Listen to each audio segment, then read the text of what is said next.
Oh, they're pouring wine at your tables. Time to celebrate.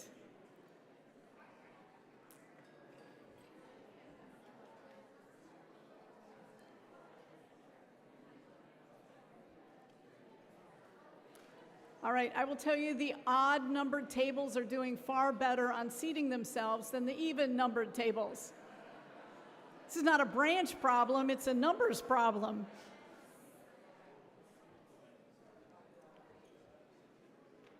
All right.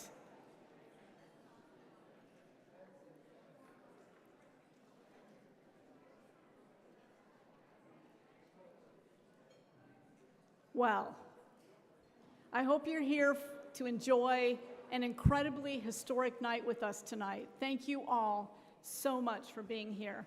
My name is Phyllis Wilson. I'm a retired Army warrant officer, CW5. And yeah, Army in the house. Trust me, we'll get all of the branches of service covered, and when it's yours, shout it out. Do the hooah of it all, or whatever the other branches like to say. I'm thrilled to welcome you here tonight to the 4th annual Patriot Leadership Award Gala. This tonight is our 28th anniversary. 28 years ago, more than 40,000 people lined all the way down the street, nearly to the traffic circle, to celebrate the opening of this incredible place where you're seated tonight. We could not have imagined what would transpire in those 28 years. So I'm excited to share a little bit with you. We not only have all of you that are here in person tonight, come on through, you don't have to. Student Veterans of America in the house.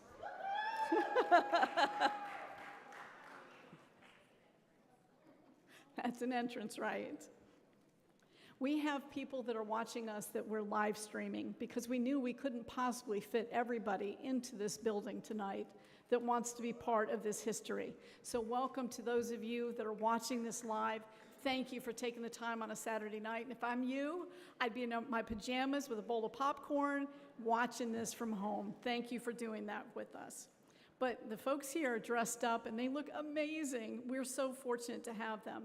And did you know that more than 3 million women have served this country since the Revolutionary War?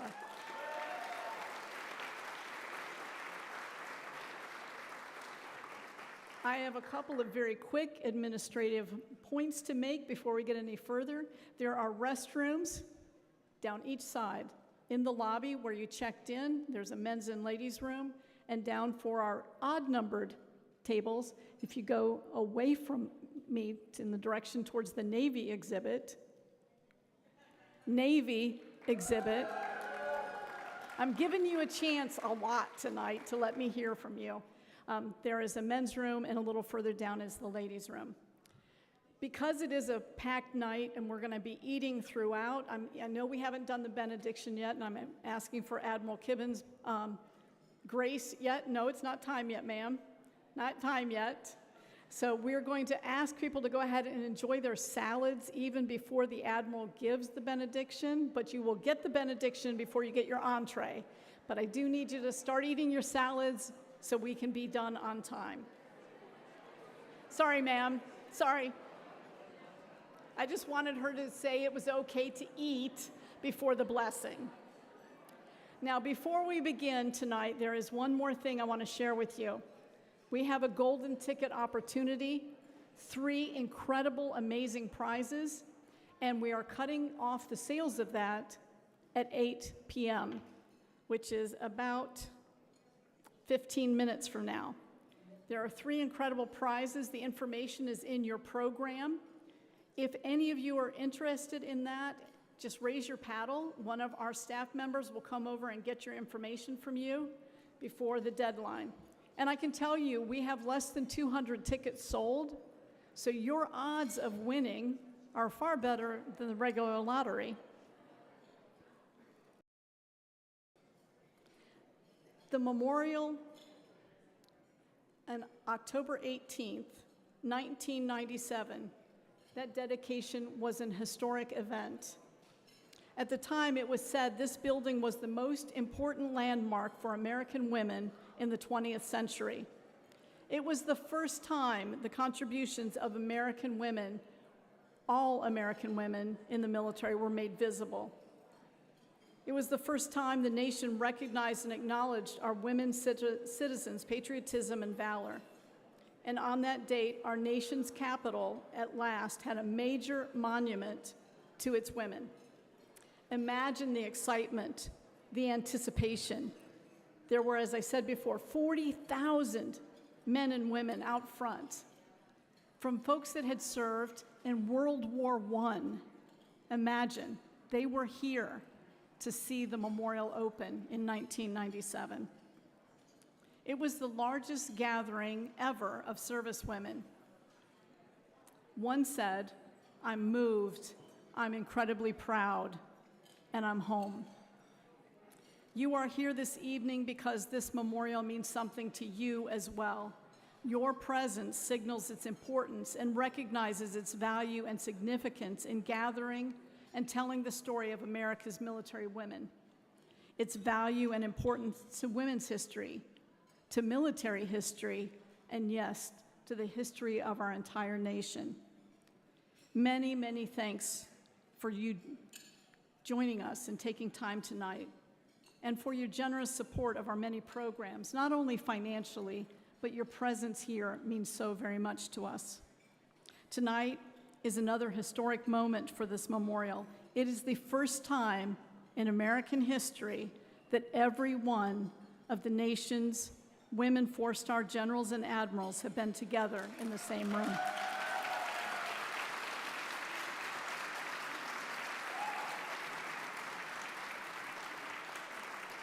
Imagine that. You are part of history and witnessing it firsthand. And for those of you live streaming, the electricity in the room is palpable. We're delighted to make history, and we're particularly proud to honor the 10 women four-stars who will be receiving these beautiful Patriot Leadership Awards this evening. To honor them here at their memorial is both fitting and historic. We are especially honored to welcome former Secretaries of the Army, Navy, and Air Force.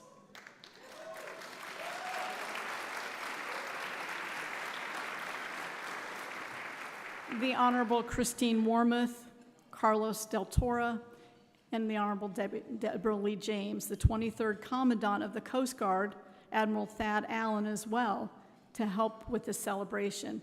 They will be helping us to present these Patriot Leadership Awards this night. Also, let me express our most sincere gratitude to our very generous sponsors who have made this evening possible. Our presenting sponsor, the National Society, Daughters of the American Revolution. Thank you.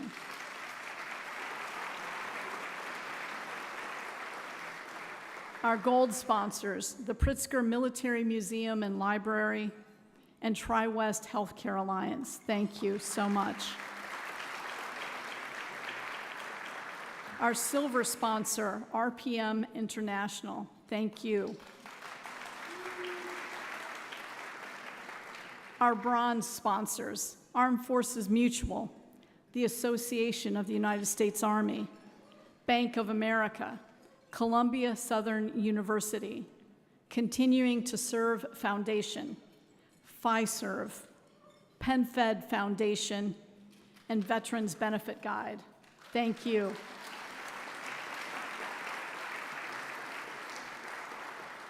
And our copper sponsors, Air and Space Forces Association.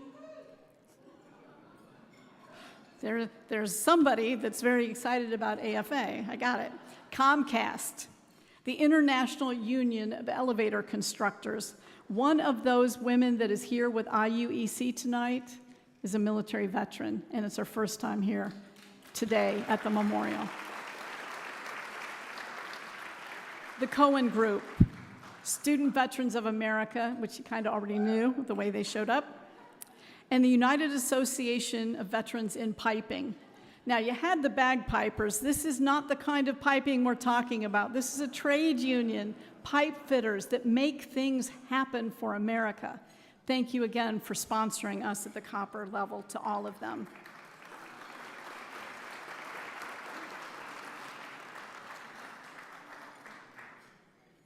Also, please give a round of applause for the Washington Tattoo, which welcomed you with their bagpipes out front of the memorial as you joined us. And they'll be joining us a little bit later in the event tonight as well. And tonight we're privileged to have the Whites, members of a Gold Star family, with us. Josh, who is here with his daughter Josephine. He is the brother of First Lieutenant Ashley White, a member of the cultural support teams in Afghanistan, who was killed in action on October 22nd, 2011. Would all Gold Star families please stand to be recognized?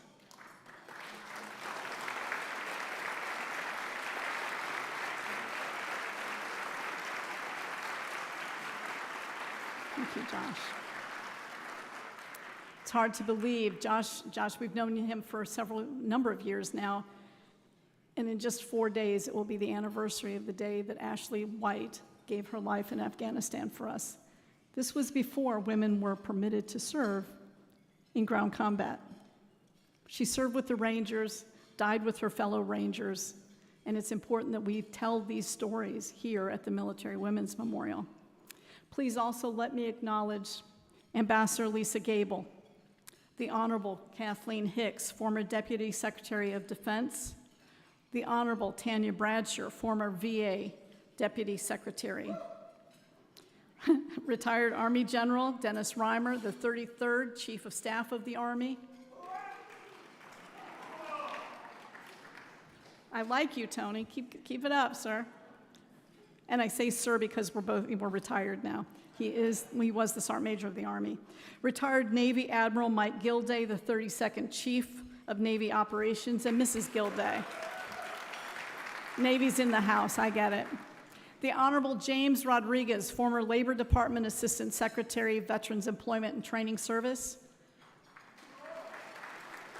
The Honorable Sue Fulton, former VA Assistant Secretary for Public and Intergovernmental Affairs.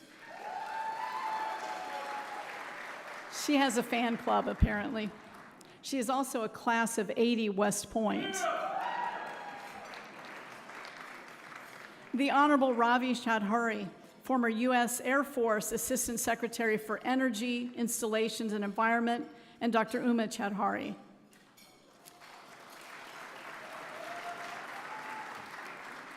Retired Army General Vince Brooks, former Commander, U.S. Forces Korea, United Nations Command, and ROK U.S. Combined Forces. Retired Army General Dennis Vaya, former Commanding General, U.S. Army Materiel Command, and Linda Vaya. Retired Sergeant Major of the Army Michael Tony Grinston, and the 16th Sergeant Major of the Army, and Alexander Grinston. Retired Chief Master Sergeant of the Air Force, the 19th Master Chief, Joanne Bass. She is my battle buddy for tonight. And Jackie Hayes Bird, Executive Director of the VA's Center for Women Veterans. Jackie, thank you so much for being here. Also, many thanks to our board members attending this evening, and maybe some of you are watching us live. I hope so. We could not make this organization run without the support, guidance, and sometimes the pushback from our board, because I'm like a yellow lab puppy that dreams up incredibly big ideas, like tonight, and upon occasion, they have to reel me back in, and I appreciate them for that, because otherwise I would be out in left field far too often. So board chair, retired Army Major General Jan Edmonds. Mr. Ted Browning, Auditor Extraordinaire. Thank you, sir. Retired Navy Rear Admiral Kathleen Creighton. And retired Air Force Brigadier General Allison Solomon. Now, please stand if you are able for the singing of the Star-Spangled Banner and the invocation. We're honored to have the national anthem sung by Army veteran Victor Hurtado. He has been bringing together the enormous talents of America's veterans and active duty service members. Also, we're especially privileged this evening to have the Reverend Dr. Retired Navy Rear Admiral Margaret Kibben deliver the invocation. Admiral Kibben formerly served as the Navy Chief of Chaplains, as well as the Chaplain of the Marine Corps. There you go, of the Marine Corps. I can't do too many of those, but I love that. She currently serves as the Chaplain of the U.S. House of Representatives. Victor and Admiral Kibben, the stage is yours.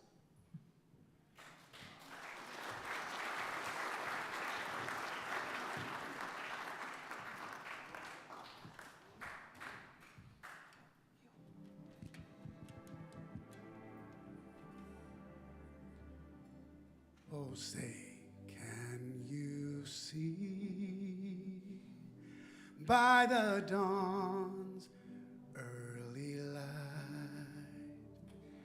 what so proudly we hailed at the twilight's last gleaming,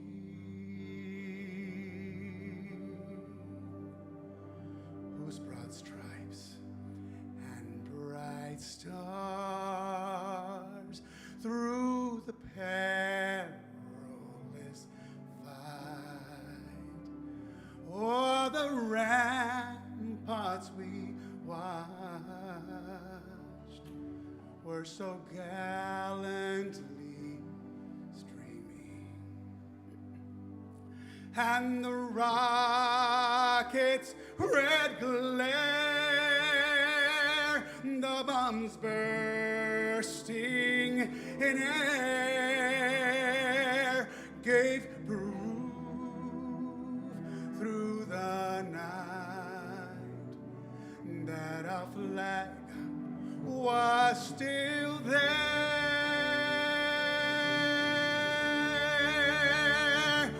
Oh, say does that star-spangled banner yet wave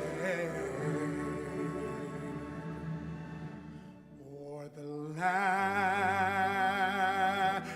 of the free and the home of the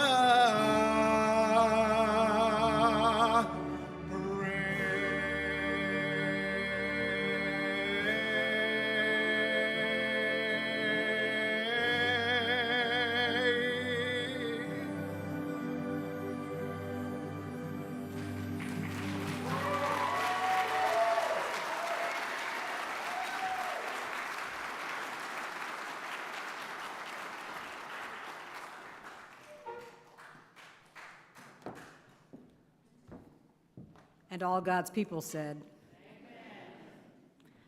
Would you pray with me? Gracious God, we ask your presence among us as we celebrate these remarkable women who have toiled on land and on sea and in air, and with peerless acumen and excellence have reached the stars, all 4 of them.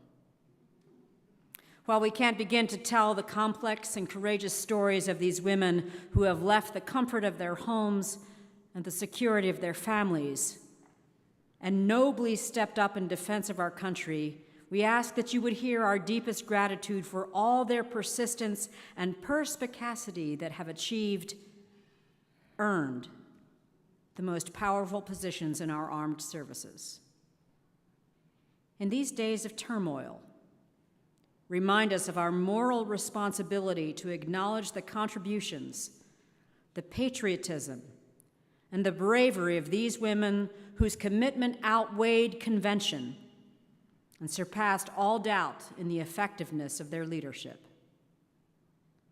Almighty God, your provision is our privilege, your steadfast faithfulness the source of our encouragement. Bless now this evening of food and fellowship, that it would provide us the sustenance, and it would encourage us in our efforts to serve both God and country. In your holy name we pray. Amen.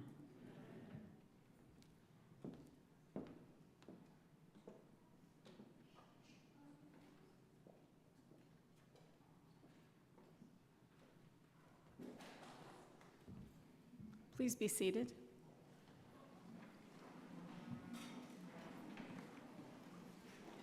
Admiral Kibben and Victor, we are so grateful for your gifts of spiritual support and musical talent. I'd like to hear it one more time for Victor and the national anthem.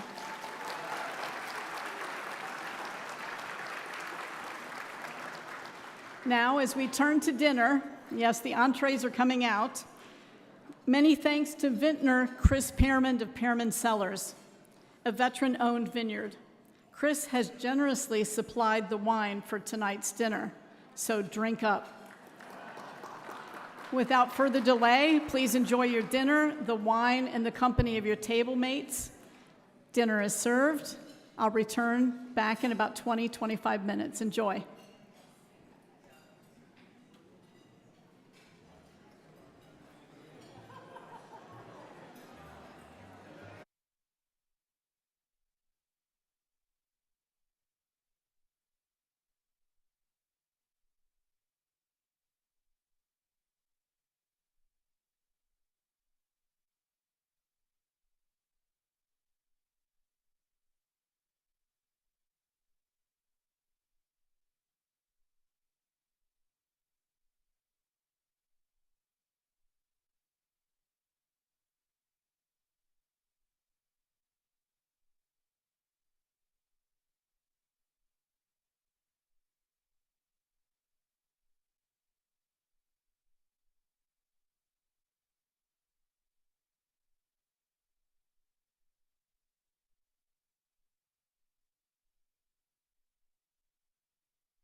Good evening. We're going to resume the wonderful part of the program. I hope you enjoyed your meal. I see desserts are being passed around. You should have some coffee by now, and if not, they'll be serving it shortly. We have a wonderful, but of course, a jam-packed agenda tonight, so please continue your dinner. We do want to thank you all for being here. I hope the live stream folks, you took a break and now you're back with us. This is the incredibly important and historic night. I'm so excited.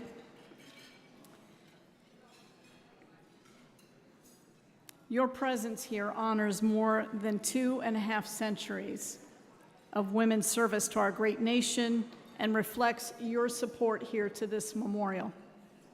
To tell the stories of service and sacrifice, and to speak to the contributions of that more than 3 million women who have served.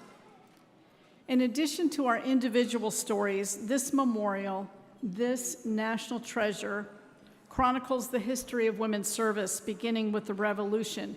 Here in the exhibit gallery, through our many programs and activities, with our traveling exhibit that has been everywhere from San Diego and on the USS Midway to up in New England, down in Texas, Florida. We traveled it all over the country to share incredible stories of what women have done. And even above you, in the glass skylights, there are quotations by and about incredible military women. For the past 28 years, we've embraced our mission of telling the remarkable story of women's service.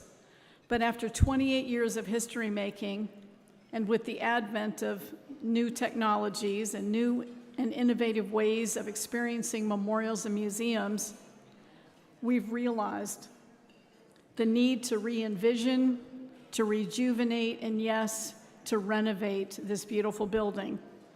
Thanks to our members, supporters, and partners, we have begun to see our way forward with this very worthwhile and much needed endeavor to renovate. One of those partners in this evening's presenting sponsor, the National Society Daughters of the American Revolution. No, don't wait, not yet. I got a ways to go. I have to talk about you. And in full and transparency, I am a daughter of the American Revolution. And while I was doing the genealogy to understand where I fit in this great nation, I also learned not only am I a daughter and I have patriots that helped to defend this country in the Revolutionary War, I have ancestors that came over on the Mayflower. Oh my gosh. But the Daughters of the American Revolution, in addition to sponsoring this gala, is a major sponsor of one of our new exhibit galleries coming, hopefully, to a memorial near you, okay, right where you are, called Defending a New Nation. The NSDAR, the National Society Daughters of the American Revolution, and its 3,000 chapters around the globe, one of America's most prestigious patriotic organizations, embraced and advanced this memorial and its mission even before it was dedicated 28 years ago. This past March, then DAR President General Mrs. Pamela Rouse Wright from the great state of Texas presented the Memorial Foundation with a donation that pushed its accumulated support over the $1 million mark.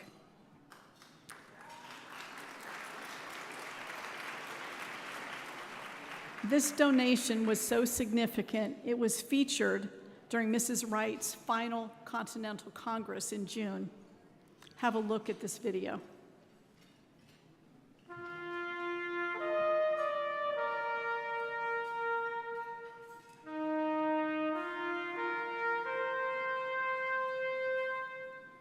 The Military Women's Memorial here at the entrance to Arlington National Cemetery opened to great fanfare with a very simple mission to honor and tell the stories of America's servicewomen. Think of it as a museum inside. We start with the Revolutionary War. We tell the stories of those women. We get to today's women and what they're doing now. So it's incredible stories of perseverance, of service, of sacrifice if need be.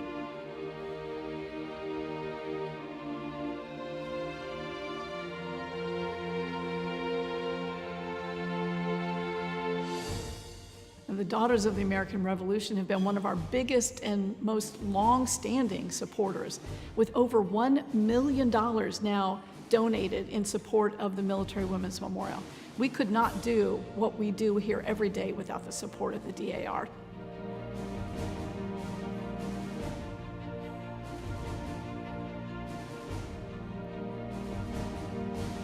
The Military Women's Memorial, well, it opened in 1997. Think of it, it was a full decade before the first smartphone. Our exhibits kind of reflect the old-fashioned kind of memorial experience. We're working now a massive media reproduction of 21 touch points, starting with the Revolutionary War. The DAR is helping us to bring these stories to real life for our young men and women of America. As we approach the 250th anniversary of our nation, it's important for our DAR members to recognize the women who've served in the military even from the time of the American Revolution. And we are just delighted to be the sponsor of the gallery Defending a New Nation here at the Women's Memorial.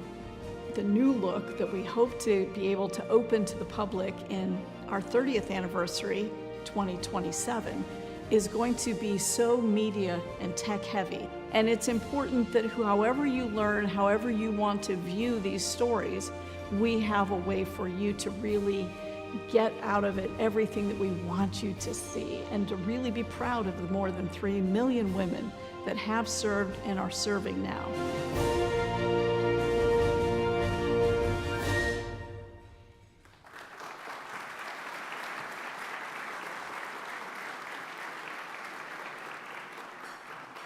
And our partnership with the National Society continues to grow with the current President General, Mrs. Ginny Sebastian Storage, whose leadership of the 190,000 member organization is responsible for this evening's presenting sponsorship.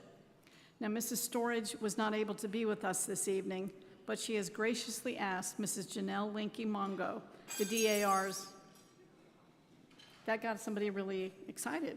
Janelle, they heard your name, they got excited.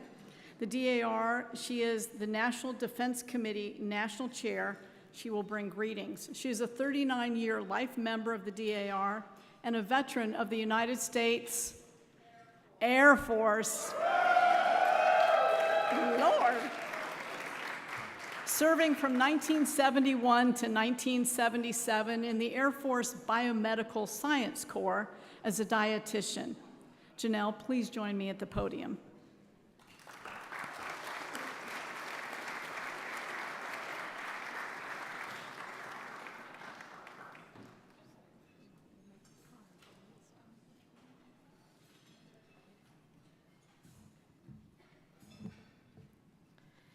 Good evening.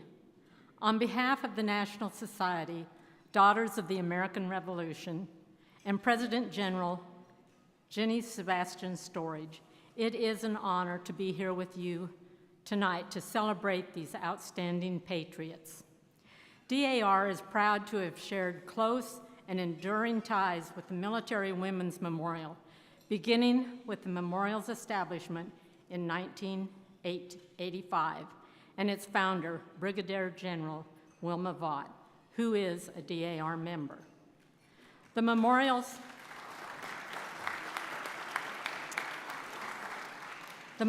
serves as a one-of-a-kind tribute to America's servicewomen, past and present, and educates and inspires all generations.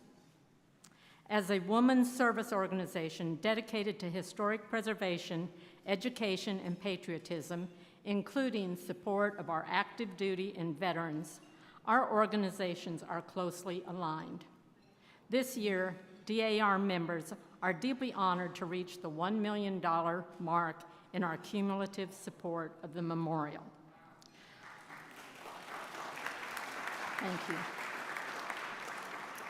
More than 3 million women have served in the military since the Revolutionary War, and we firmly believe that women service members play and will continue to play a vital role in our nation's armed services. We express our deep gratitude tonight for the 10 exceptional women 4-star generals and admirals receiving the Patriot Leadership Award, and are honored to have had the opportunity to welcome and honor some of them in our own halls. Each of you have served at the vanguard. We are grateful not only for your sacrifice, but also the ways in which you have paved the way and served as role models for women across the country. You have demonstrated what we as women can accomplish in support of our great nation. I'd like to close with a message to you from our President General, Mrs. Storage, who unfortunately could not be with us tonight. DAR is honored to be a longstanding supporter of the Military Women's Memorial to celebrate and preserve the remarkable stories of America's servicewomen. On the cusp of the 250th anniversary of the United States of America, it's especially important to honor and highlight that women have played critical roles in our nation's defense, from the Revolutionary War to today. DAR's support of the Military Women's Memorial reaffirms our commitment to ensuring those legacies endure. Jenny Sebastian Storage, DAR President General. Thank you.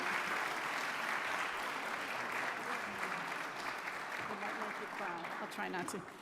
I'm really good about making Janelle cry. I went to the state of Arkansas Daughters State Convention, and her state loves her so very much that when they stood up and every chapter there in the state pledged at least 1 square foot of the Military Women's Memorial in support to Janelle.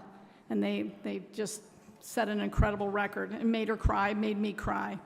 But on behalf of our board of directors and staff and our memorial members, I want to take this public opportunity to present the National Society Daughters of the American Revolution, our very first Military Women's Memorial Medal of Distinction, for its extraordinary support of and advocacy for the memorial and its mission. Please extend our heartfelt thanks to the DAR leadership and members for all that they do for the nation's military women and this memorial.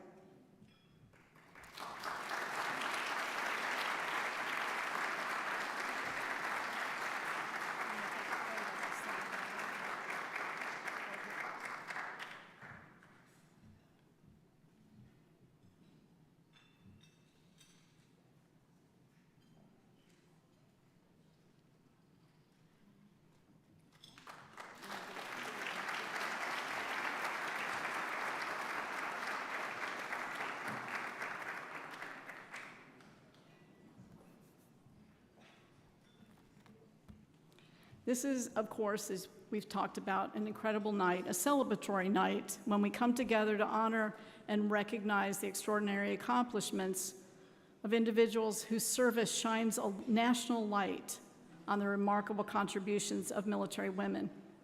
This award is given annually in recognition of an individual of extraordinary caliber whose actions and leadership have honored and empowered our nation's military women.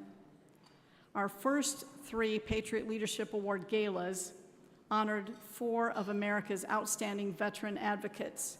The first year was Gary Sinise. The second year was Blair Underwood.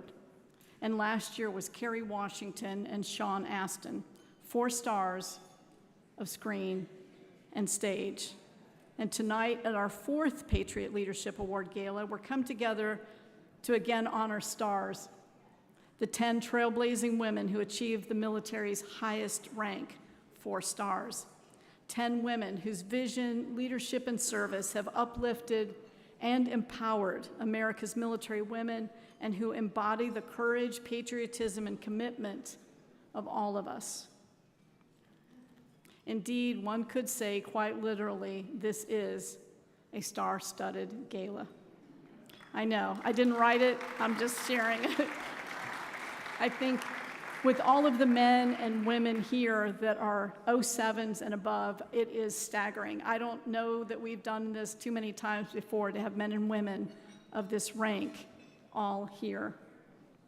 I mentioned earlier in the program that we have the honor of having 3 former service secretaries and a former Coast Guard commandant with us this evening, and they'll be helping us with the presentation of these awards.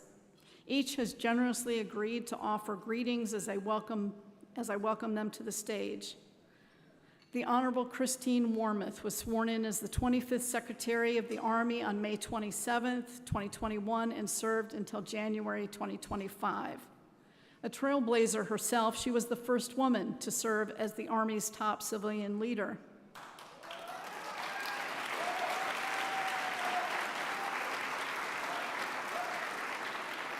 Please welcome to the podium the Honorable Christine Warmoth.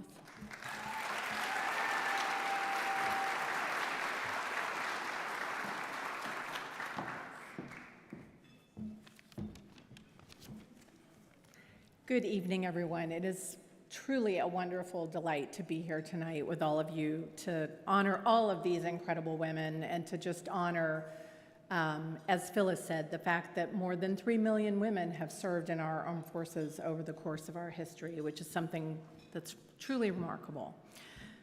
When Anne Dunwoody was promoted to 4-star general in 2008, Secretary of Defense Robert Gates said, "History will no doubt take note of her achievement in breaking through this final brass ceiling to pin on this 4-star, but she would rather be known and remembered first and foremost as a U.S. Army soldier."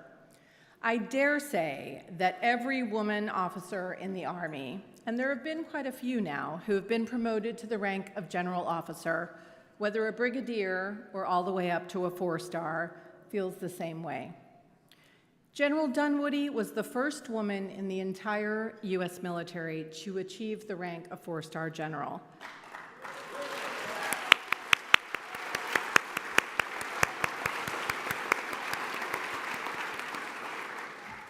But it's important to remember that other women before her helped to pave the way. Army Brigadier General Anna Mae Hayes, the first woman in DoD to enter the general officer ranks. Air Force Major General Jeannie Holm, the first to earn a 2nd star. Marine Corps Lieutenant General Carol Mutter, the first to be nominated for a 3rd star. And Vice Admiral Patricia Tracy, the first to earn a 3rd star. It's been a long and hard journey to reach these milestones.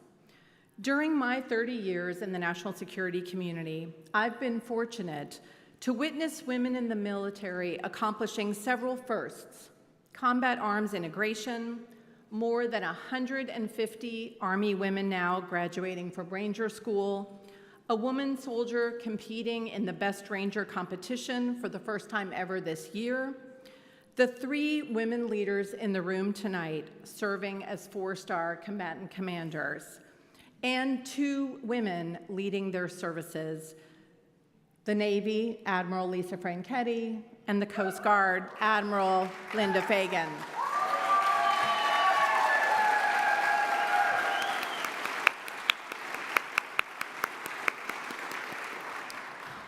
I am confident we will continue to see women officers advance to the most senior ranks, even if there are obstacles in the road from time to time.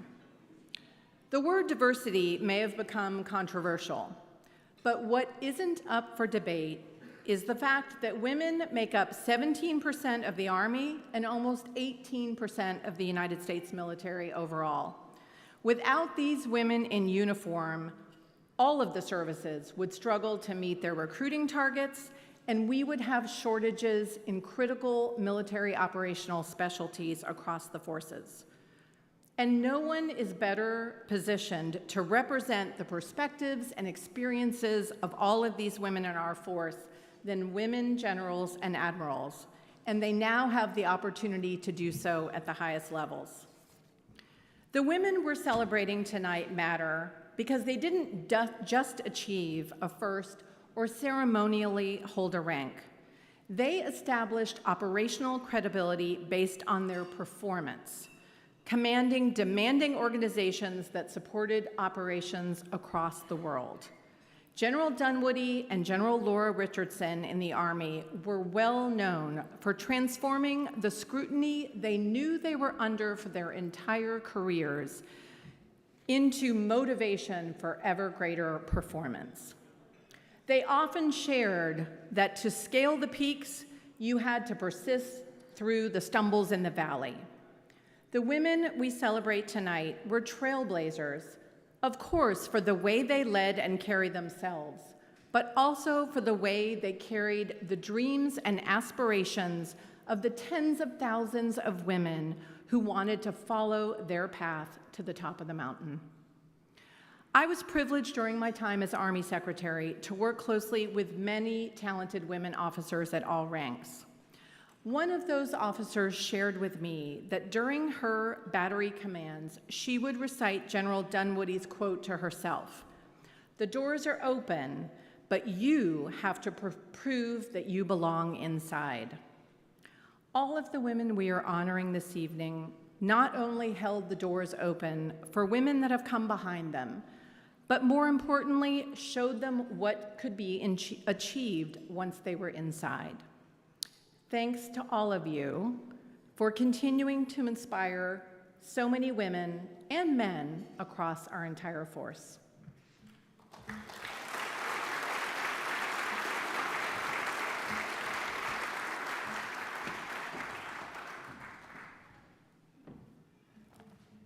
The Honorable Carlos Del Toro was sworn in as the 78th Secretary of the Navy August 9th, 2021, and served until January 2025. As Secretary, he was responsible for over 900,000 sailors, Marines, reservists, and civilian personnel. He is also a proud retired naval officer, having served in the Navy for 22 years.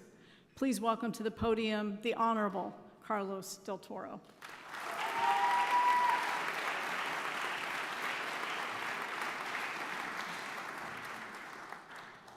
Thank you so much, Phyllis. You know, one of my challenges as Secretary of the Navy, being the slightly more junior service to the Army, was that I always had to follow Christine Wormuth.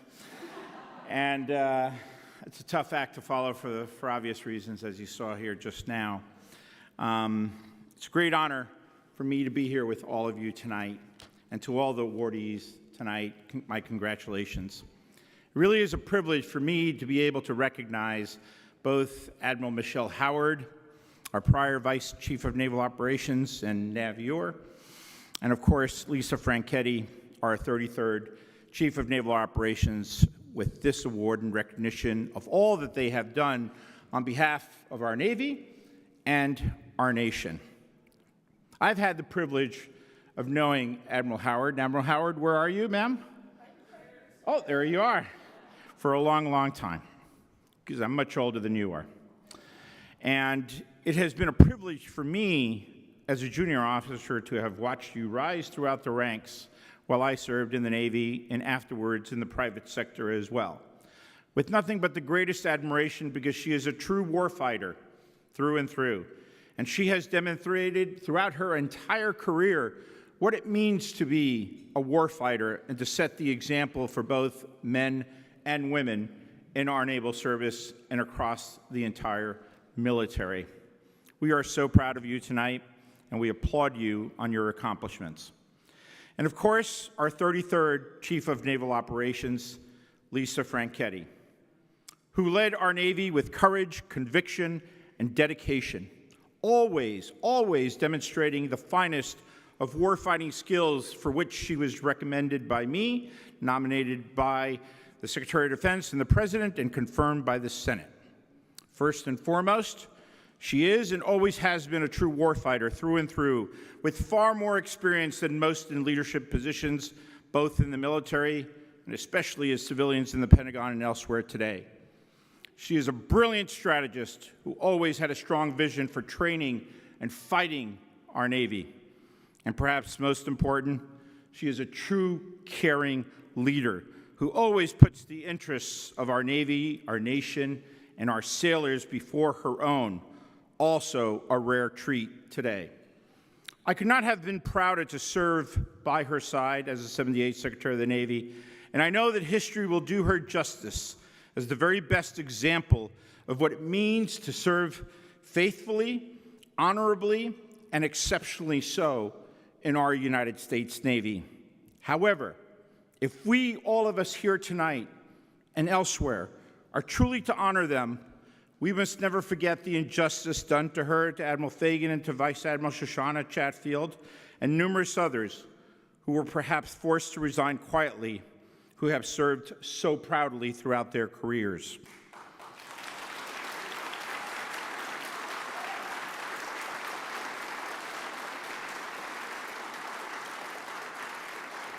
And even more importantly than that, we must always work together to fight against the obvious and outright discrimination and sexism that often prevails today, so that our military will always remain strong and our honor, yes, our honor, faithful to the Constitution that binds us all as Americans. Thank you for this privilege.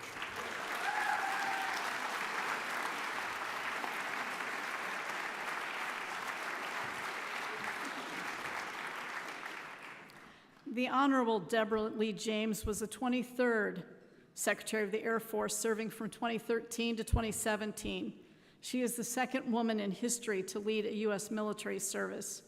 And as a service secretary, she was responsible for nearly 660,000 active duty, Guard and Reserve, and civilian airmen and their families.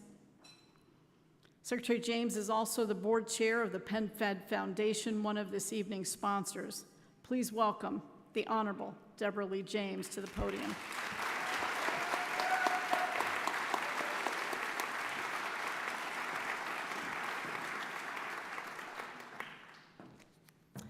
Well, I too want to greet everyone here tonight, and I also feel so privileged to be part of this memorial, part of this evening, as we celebrate all of the extraordinary women of the U.S. military. But of course, when you come right down to it, I have to do my job. And my job tonight is to highlight the amazing women, are you ready, of the U.S. Air Force.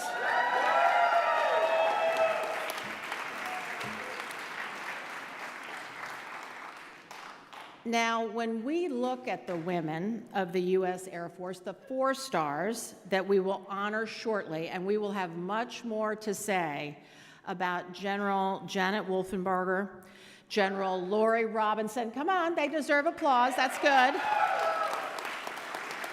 General Ellen Polakowski, and General Mary Ann Miller. I will say I was honored to serve with all of these women during my tenure. And as they come to the stage and as we honor them, I want to ask all of you to look beyond the stars that they once wore on their shoulders. I want you to look very closely, because what you will see if you do so in reality is you will see the legacy of many, many women who came before them and whose shoulders they have stood upon throughout the years. You see, because from the moment that women first took flight in World War II as members of the Women's Air Force Service Pilots, better known as the WASPs, they proved that skill and courage are not defined by gender. It's defined by performance and by heart and by caring about the people that they serve with. When the Air Force became a separate service in 1947, Esther McGowan Blake was the very first woman to enlist into the Women's Air Force. She enlisted on the first minute of the first hour on the first day.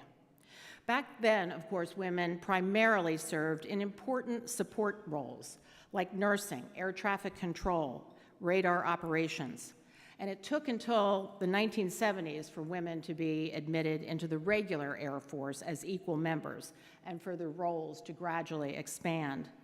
Pioneers like Jean Holm, you heard her referenced earlier, the first female airman to reach the rank of brigadier general, and indeed, subsequently, to reach the rank of major general. She worked hard to kick down the doors to allow qualified women to serve and excel in new ways, in new career fields within our Air Force. She was a true trailblazer. And we've been speaking about trailblazers all night, and I'm going to continue with one more, because I absolutely have to recognize Brigadier General Wilma Vault.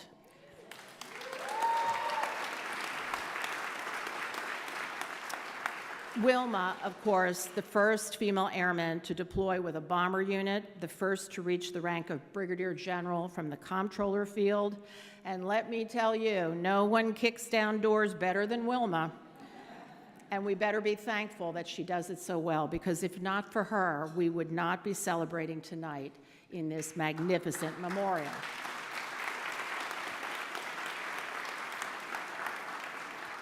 And Phyllis, I was here in 1997 when the 40,000 people gathered at the first opening, and it was magnificent. Through the Cold War, Desert Storm, and beyond, women in the United States Air Force have served with distinction as pilots, astronauts, engineers, maintainers, commanders, and on and on and on. Each generation of accomplishment building on the last. So you see, by the time that our four-star generals that we're going to honor tonight, by the time they rose to the highest leadership ranks in the 2000s, they stood on a foundation built by decades of service and sacrifice, by women who believed that the uniform they wore should be matched by the opportunity they earned, and they earned every bit of it.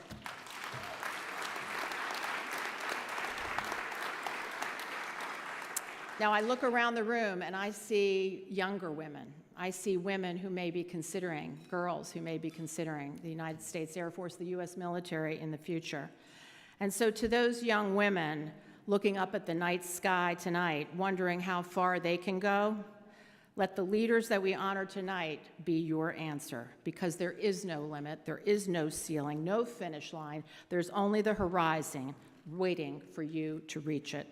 So let us honor the women who built the runway, those who now command from the skies, those who have yet to take flight. Because in the U.S. Air Force, the heavens have no limits, no ceiling, and neither do any of you. Thank you.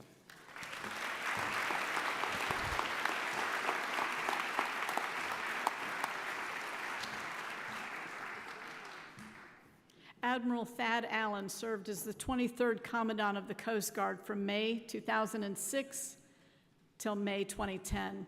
As the Commandant, the Admiral led the largest component of the Department of Homeland Security, comprised of some 40,000 men and women on active duty, 7,000 civilians, 8,000 reservists, and 34,000 volunteer auxiliaries. America's oldest continuing seagoing service, the Coast Guard is also a federal law enforcement agency, as well as a branch of the armed forces. During his tenure, he led the effort to reform and modernize all aspects of this multifaceted service. Please welcome Admiral Thad Allen.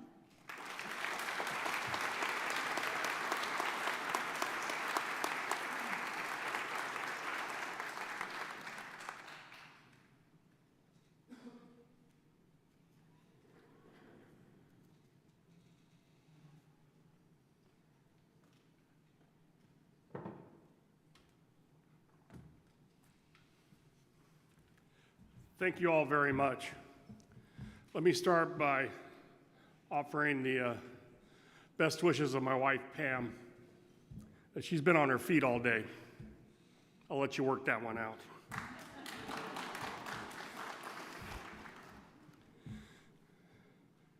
I have two things to talk about tonight. The first one is character, and the second one is core values. I subscribe to the comments of my previous speakers, good friends, colleagues, and terrific leaders. The core values of the United States Coast Guard are honor, respect, and devotion to duty. I'm here tonight to celebrate the leadership of Linda Fagan in honoring those core values.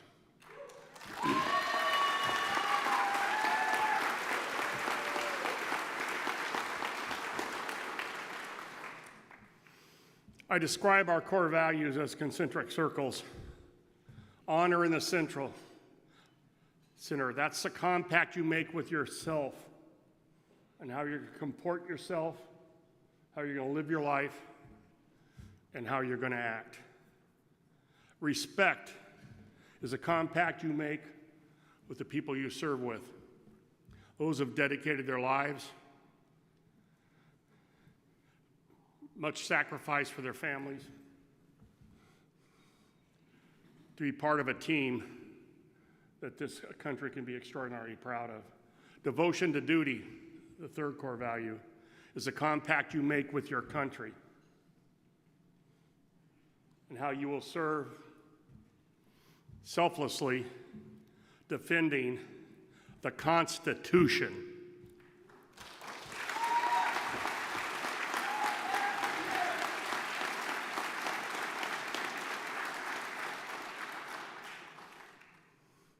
The second, as I said, is character. Let me talk about honor for a minute.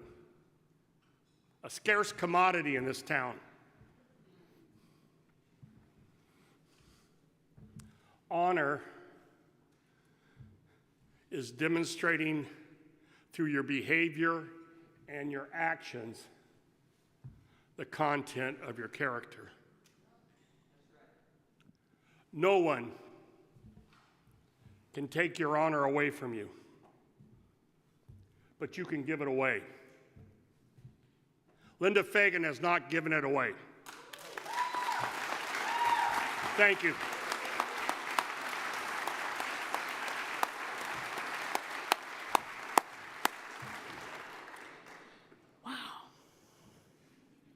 And now, joining me on stage to help introduce our 4-star honorees is retired Chief Master Sergeant of the Air Force, Joanne Bass.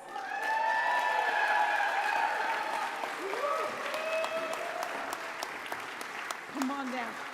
So Joe is also an honorary board chair here of the Military Women's Memorial, and we got to talking about this great event with all these generals and admirals going to be here. And so this W5 and this E9 said, we need to take control of this because it's herding cats up here, folks. It is herding cats.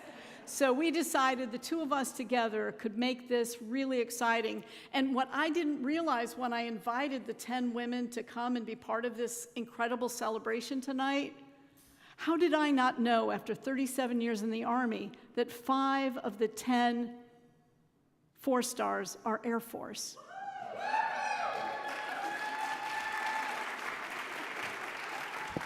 I don't know why she was so shocked. So I've got all of this stuff to introduce her, but she really doesn't need much by way of introduction. So we'll be introducing our extraordinary recipients, and we encourage you to read their biographies in your programs, also their story cards, their profiles during each of their time up here on the stage will be here on the screens. So we do encourage that, but Joe, I'm just delighted to have the two of us that get to stand up here as senior warrant officers and one of the most senior NCOs. Tony, I love you, Army, but you know, Joe is the first woman. You get it, you get it. The only woman in any branch of service to be the most senior non-commissioned officer ever. It's right here.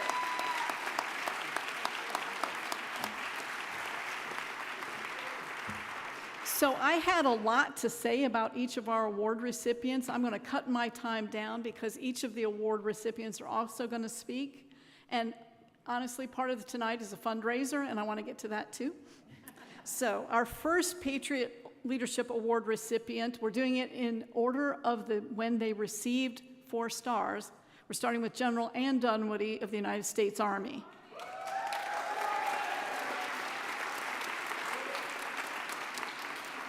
On November 14th, 2008, she stepped into the history books as the first woman ever to achieve the rank of 4 stars. She entered the Army in June 1976 after receiving a direct commission into the Women's Army Corps.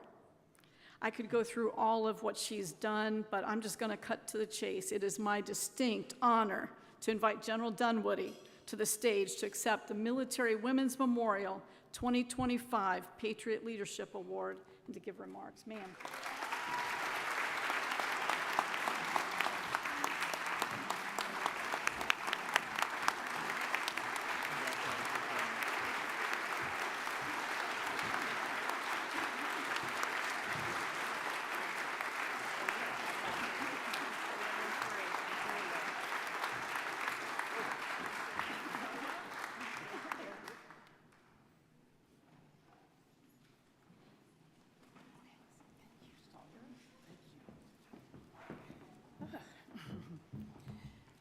catch my breath here.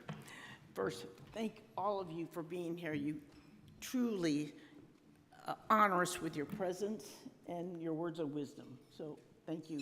It means a lot. To Phyllis and to the entire Women's Memorial team, thank you for this great honor and for this great event. Phyllis doesn't know how to do anything half-stepping, and so here we are.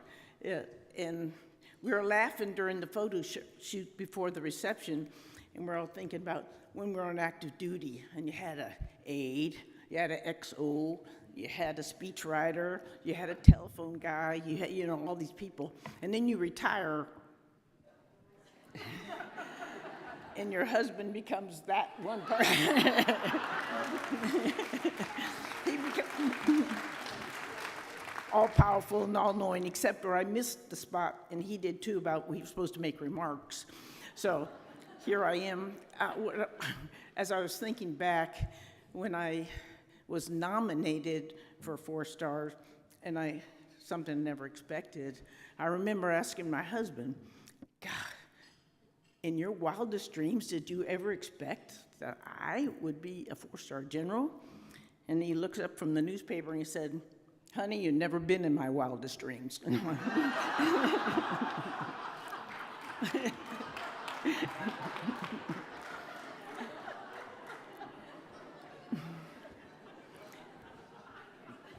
But I also said during my promotion speech that I may be the first, but I certainly won't be the last. And tonight, I'm so proud of all of the honorees, all the other 4-star generals who have followed and will be here at trailblazers in their own right, as is many up here on the stage. So congratulations to all of you, and thank you. Did I get 1 minute? Thank you. Oh.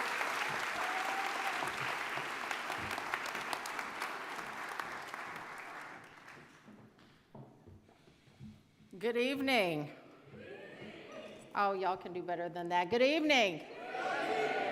How many of y'all are excited to be here? Celebrating the Military Women's Memorial 28th anniversary. How many of y'all love what your Military Women's Memorial represents? And how many of y'all is it past your bedtime? People are clapping back here. So what a huge honor, Phyllis. Thank you for inviting me to help honor our 10 trailblazers.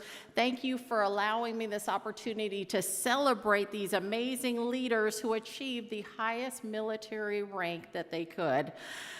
And what a joy it is to spend time with not just them, but all of the people who make this happen, all of our industry leaders, all of our community partners, all of our board members, all of the people who are part of this great, amazing thing called democracy.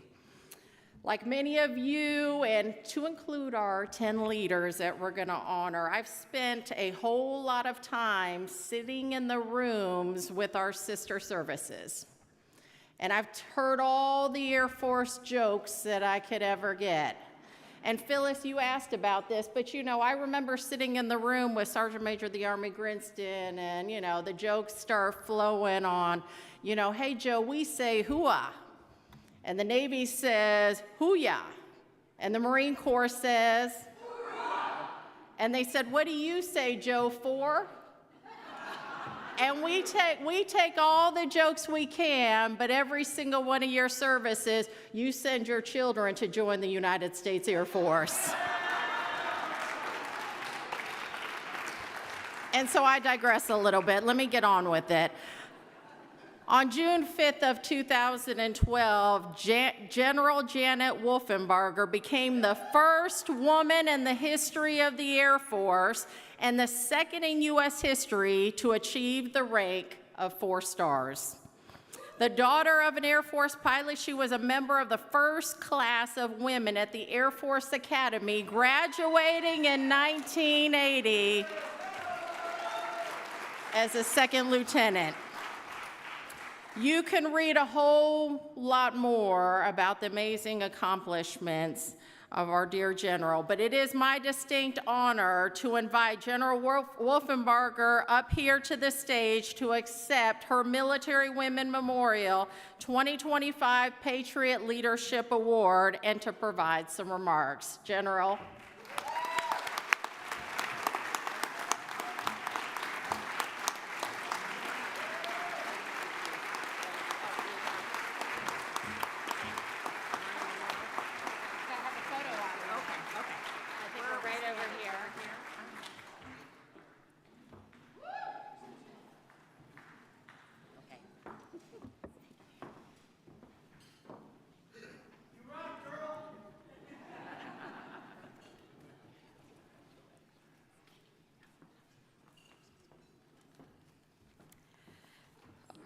Good evening. So some of what I wrote down has already been said, but I did want to start by saying I think I can speak for all of my sisters who are being honored tonight, all 10 of us, that we know firsthand that the opportunities available to women in the military today exist because of those who came before us. The sacrifices, the resilience, and the determination of generations of military women, as we've said already, dating all the way back to the American Revolution, really did pave the way for leaders like us. And we are all eternally grateful for their service. Thank you. I don't think I'll talk about my career at all. Chief Bass did just such a wonderful job there. I would just say briefly that I will forever be humbled that and proud that my Air Force career was in fact bookended by those couple of firsts for our gender. On the one end, being in that first class of women to attend the United States Air Force Academy, entering in 1976, graduating in 1980, and next year marks the 50th anniversary, right, of all of those women attending the service academies for the first time. And then culminating with on the other bookend with me being selected, as you know, as the first woman 4-star in the United States Air Force. And I do have to say that not only am I proud of those bookends, I am equally as proud of all of the things that I got an opportunity to be a part of during my career. I kind of like to think I have my fingerprints on the leading edge fighter, bomber, and transport aircraft that are in our inventory. And it was just a wonderful 35-year career, and I wouldn't change a thing about any of my experiences. I have been given, as all of us have, opportunities to give speeches throughout our career and post careers. And so I do like to talk about all of those changes and advances that I saw relative to gender diversity that I experienced firsthand while I was wearing a uniform. For me, it was a doubling of the number of women, so there were about 10% women in the Air Force when I commissioned. It doubled to 20%, more than 20% when I retired. All those previously closed career fields that are now open, and career progression that now really knows no bounds, with most, although not all, of those glass ceilings broken. I would note that we don't have tonight a woman 4-star from our Marine Corps celebrating with us. That's one that we still have ahead of us. And I would just share that one of the episodes during those speeches really stands out for me even tonight, and that is that I had the opportunity to speak to a group of mostly military veterans, many of them seniors. I now qualify.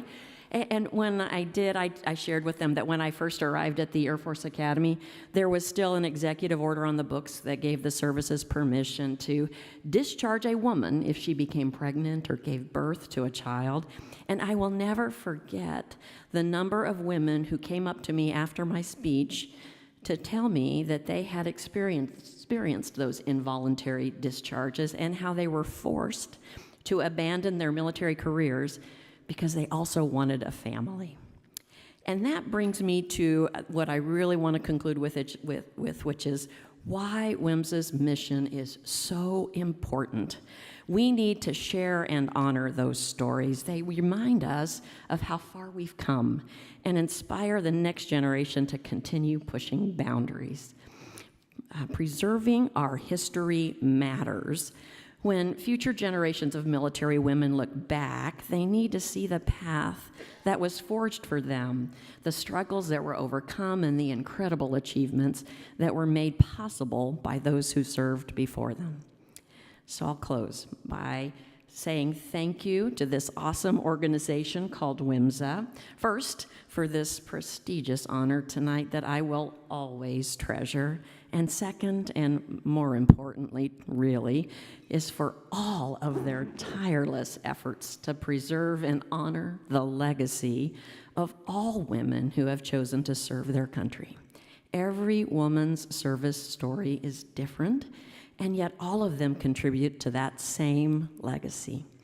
Some stories are well known, others are quietly powerful, but all deserve to be remembered. So thank you, WMSA, for being laser focused on making that happen.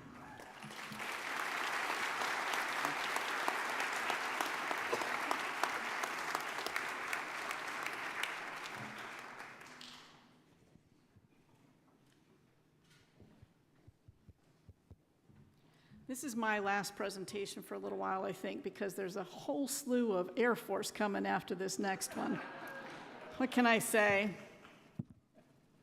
It's my distinct honor to introduce our third 2025 Patriot Leadership Award recipient, Admiral Michelle Howard, the first woman in the Navy to achieve 4 stars.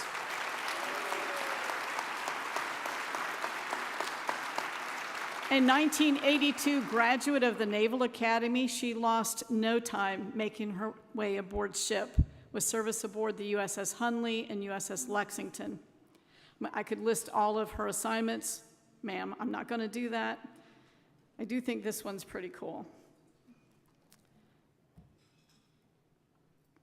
It was her command performing anti-piracy operations that rescued Captain Phillips of the Maersk, Alabama, from Somali pirates. It was her command that did that.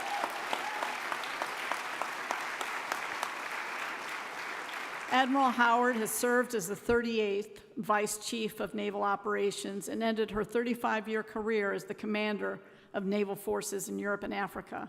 I'm honored to invite Admiral Howard to the stage to accept the Military Women's Memorial 2025 Patriot Leadership Award.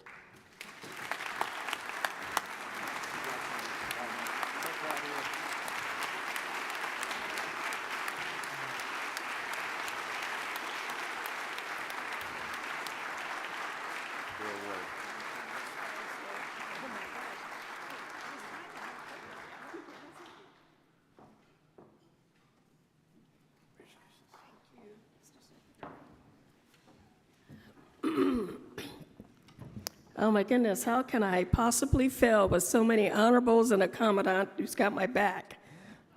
Having flashbacks to the Pentagon and the National Security Council. Feeling overheated.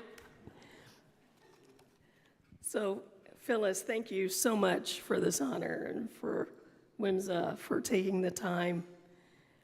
I would like to dedicate my award to a special group of women. We may have achieved first, but we weren't the first to try.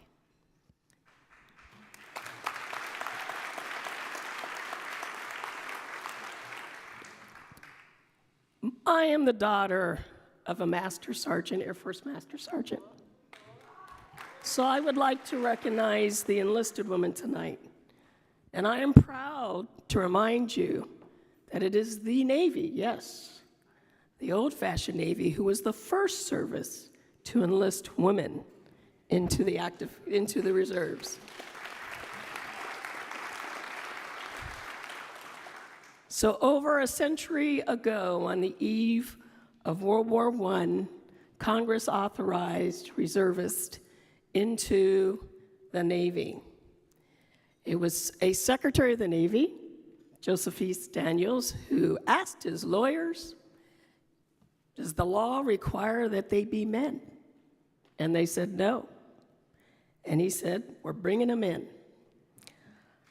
So in March 1917, we authorized the enlistment for yeoman females and electrician radio men. By the end of the war, 11,000 women had served as yeoman females, 1,700 had served as Navy nurses, 269 had joined the Marine Corps, and 2 had enlisted in the Coast Guard. Now, I'm always puzzled by those recruitment numbers. Does this mean 269 Marine women can do the work of 11,000 sailors? Or more importantly, does it mean 2 Coasties can do the work of 269 Marines? This was a remarkable time. I want to remind you, women did not have the right to vote. And here these women came into the military to serve their country. They didn't deploy, but they had to survive the Spanish influenza. And there's a striking oral history from one yeoman female saying she came into the office every day and wiped down the desk with disinfectant. And every other day, another yeoman female didn't come in because she was gone. We lost a number of those women to the Spanish influenza, but they proudly served their enlistments, and then they were demobilized. But they were the basis for what would later become the WACs and the WAVES and the SPARs and the Women Marines of World War II. It is remarkable, and I want to thank them and remember them. And in the end, when this memorial opened on the groundbreaking in 1992, it was one of the last of the yeoman female, Frida Hardin, who was a keynote speaker. And her advice for all of us was go for it. So thank you, all of you who have gone for it.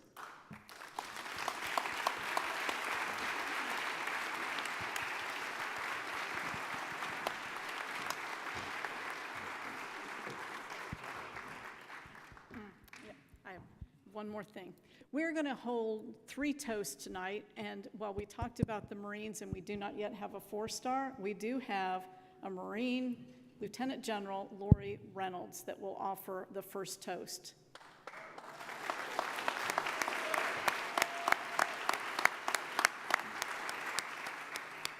Ladies and gentlemen, what an honor to be here. A toast.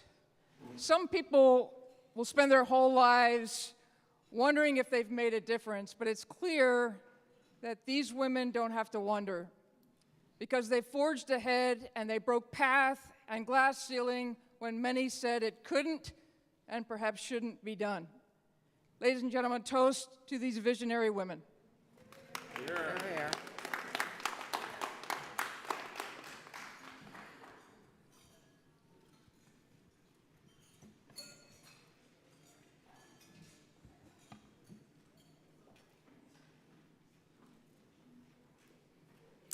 And now I have the distinct privilege of introducing our 4th recipient of the 2025 Patriot Leadership Award to General Lori Robinson.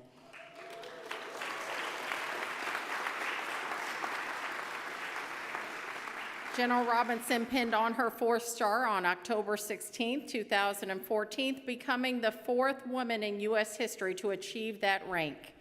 In 1982, a graduate of the University of New Hampshire, she received her commissioning through ROTC. The general served in a variety of positions as an air battle manager at the Air Force Weapons School and Chief of Tactics at the 965th Airborne Warning and Control Squadron. She commanded an ops group, a training wing, an air control wing, and deployed as a vice commander downrange at the 405th Air Expeditionary Wing. She's held numerous consequential positions at the Air and Joint Staff position, and in May 2016, she again made history when she took command of U.S. NORTHCOM and NORAD, becoming the first woman to command a major unified combatant command.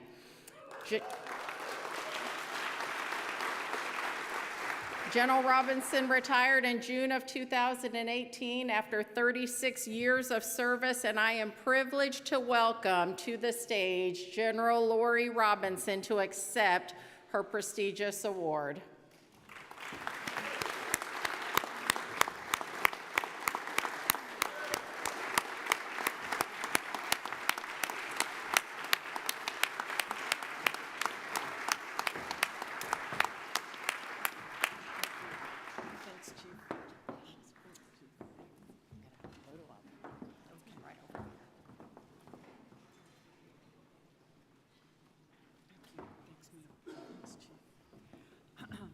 So I do know I was supposed to speak tonight, and in an effort to be short, I didn't write anything down.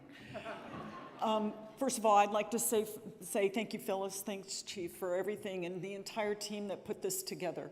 It certainly is an amazing event. I'd like to say thank you to my sisters. I have to tell you, walking into the room tonight was inspiring.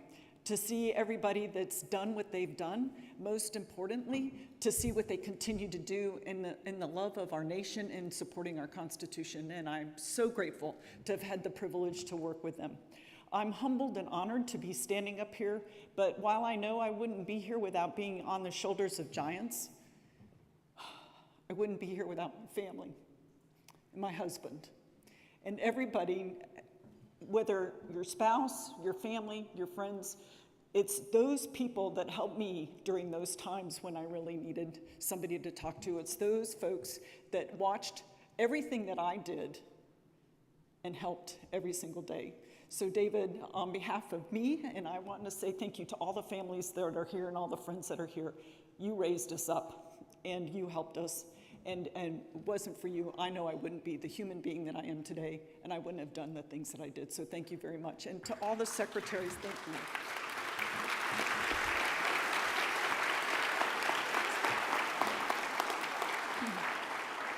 And finally, all the secretaries and the leadership that we had the privilege to work for and work with that had the trust and confidence in us. Independent of, I used to say all the time in speeches, I'm a general, I'm a commander, I'm an unabashed airman, and I just happen to be a woman. And the fact of the matter is, that's what they cared about, was the fact that I was competent. All of you are competent. Otherwise, you wouldn't have done the things that you did and continue to soar. So thank you very much. Have a great rest of your evening.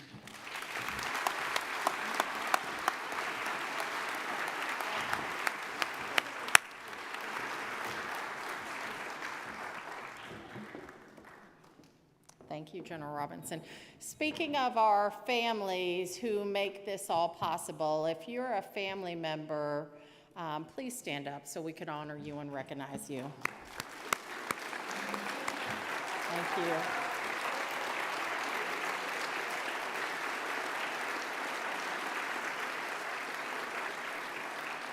Oh, I'm going to call out my husband's retired Army First Sergeant, Ron Bass. You better stand up.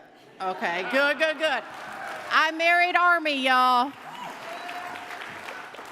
And now I have the honor to introduce our 5th 2025 Patriot Leadership Award recipient, Air Force General Ellen Pawlikowski. She is recognized for her leadership and technical management acumen. The general is a 40-year veteran of the United States Air Force, receiving her commission in 1978 through the ROTC program at New Jersey's Institute of Technology. She then entered the University of California at Berkeley as a chemical engineer doctoral candidate, earning her PhD in 1981 and then entering active duty in 1982. She has an illustrious career that you can read about in her bio, but I do have to mention that she commanded 5 times as a general officer, including the Military Satellite Communication System Wing, the Air Force Element of National Reconnaissance Office, the Air Force Research Laboratory, the Space and Missile Systems Center, and her capstone command as the Air Force Materiel Command at Wright-Patterson Air Force Base.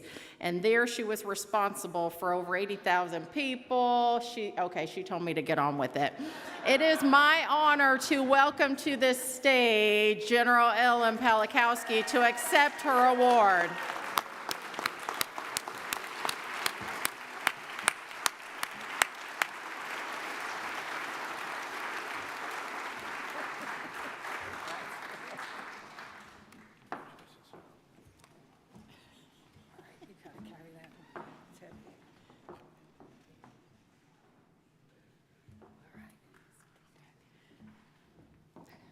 Okay, so a lot of this has been said before, but I got the mic, so you got to listen. First of all, I do want to thank the Women's Memorial for everything they've done tonight, to bring me back with my friends, Phyllis. And it was truly a great honor to have the chief be the one who introduced me, because I would not be here today if it wasn't for all the NCOs who had my back and saved my bacon. So thank you, Chief.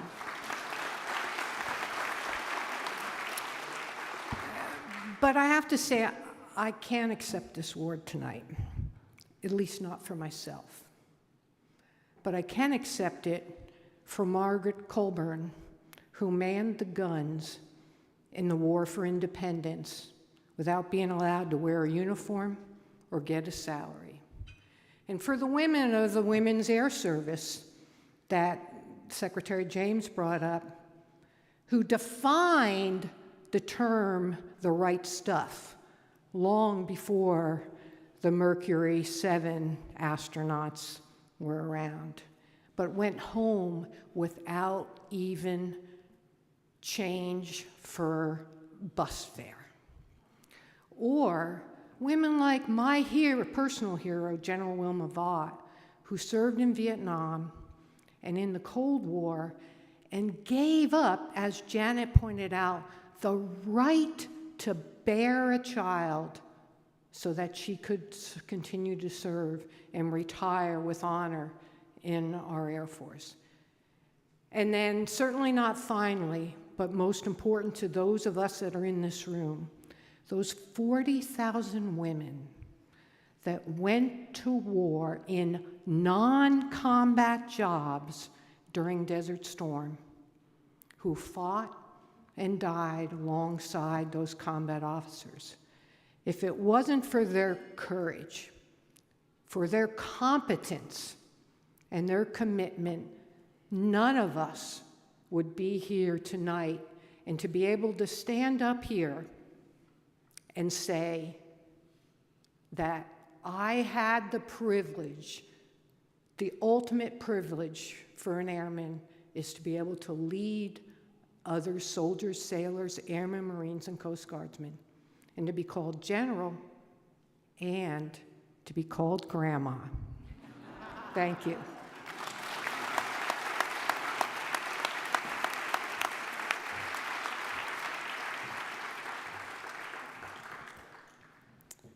And the Air Force is cleaning up again. So now I have the privilege to introduce a sixth woman in U.S. history to achieve 4 stars, and that is General Mary Ann Miller. General Miller received her commission in 1981 as a distinguished graduate of the ROTC program at The Ohio State University. There's just a couple fans from there. She's a command pilot with more than 4,800 flying hours and numerous aircraft. During her extraordinary career, she commanded 2 wings and held numerous staff leadership positions at the unit, air staff, and joint levels. She was a chief of the Air Force Reserve and commander of Air Force Reserve Command, and she is the first Air Force Reserve officer to receive a 4th star. In September 2018, General Miller assumed command of Air Mobility Command at Scott Air Force Base, her final assignment. One quick side note about General Miller, by the way. In September 2001, General Miller was actually a lieutenant colonel who had her retirement paperwork submitted when the Twin Towers were hit. When the Twin Towers were hit, she pulled her paperwork and she served another 19 years and rose to the rank of general, and we are better for it. It is my distinct honor to welcome General Mary Ann Miller to the stage to accept the Military Women's Memorial Patriot Leadership Award.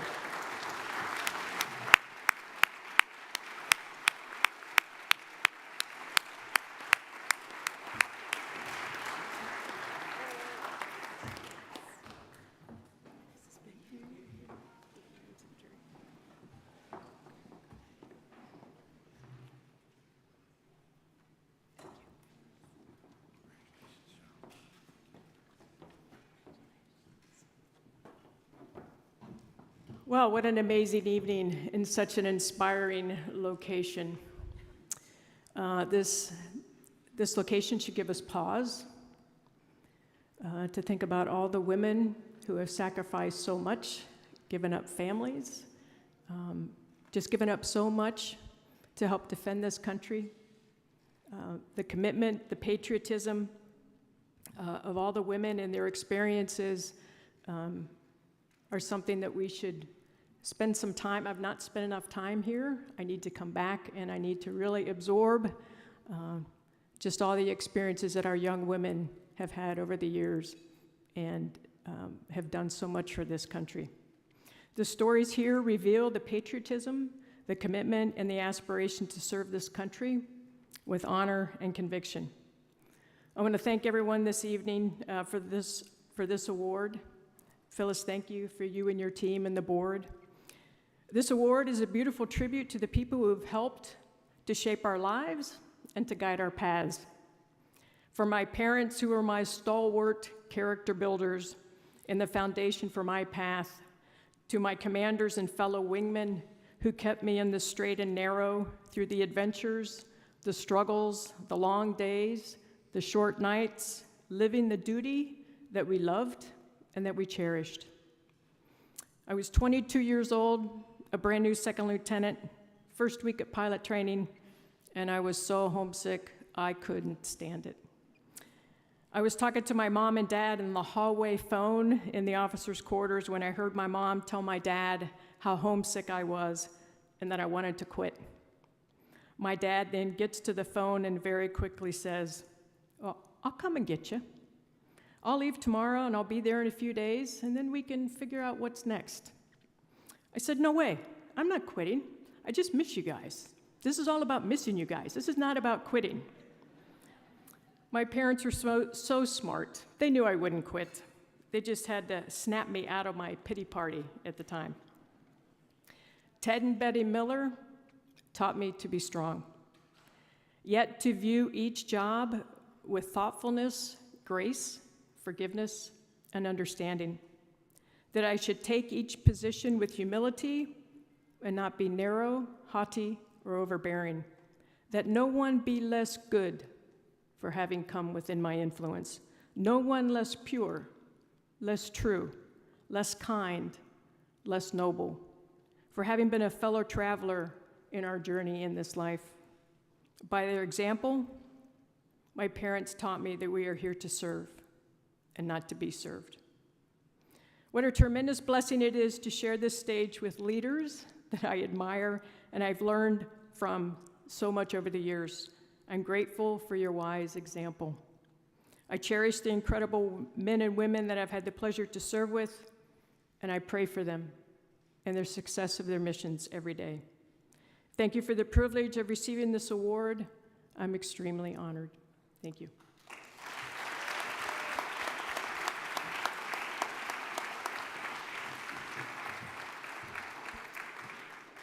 And this evening, we will have a second toast, and it will be offered by Army veteran Dawn Halfacre. Good evening. These extraordinary women are a symbol of what makes our nation great. We must never forget what they have done to ensure our freedom and our future and the futures of those who follow in their footsteps. Ladies and gentlemen, a toast to those who protect our freedom and our future.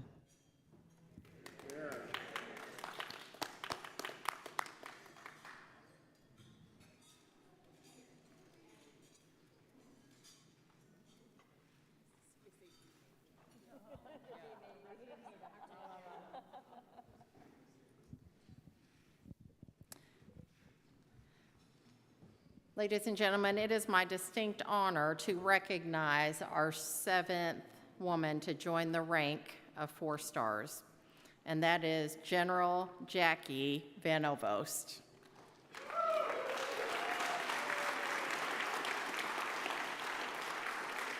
General Van Ovost is a 1988 graduate of the Air Force Academy with a degree in aeronautical engineering. She later earned a master's degree in mechanical engineering from California State University, completing pilot training in 1989. She also graduated from Test Pilot School and is a command pilot with more than 4,200 hours in more than 30 different aircraft.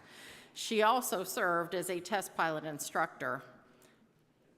Man, there's a whole lot of stuff in here for me to talk about, and Phyllis told me to speed it up. So General Vanovos, though, through her illustrious career, served at her final position as the Transcom Commander, serving so successfully and impacting every service in our Department of Defense. She retired in 2024 after 36 years. Ladies and gentlemen, it is an honor to welcome General Vanovos to the stage.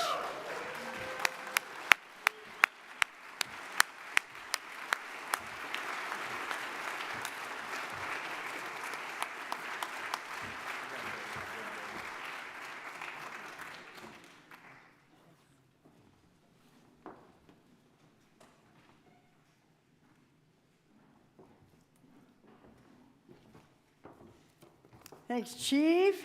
Wow, what a night. First, thanks to Phyllis. Thanks for your leadership. Where are you at, Phyllis? There you are.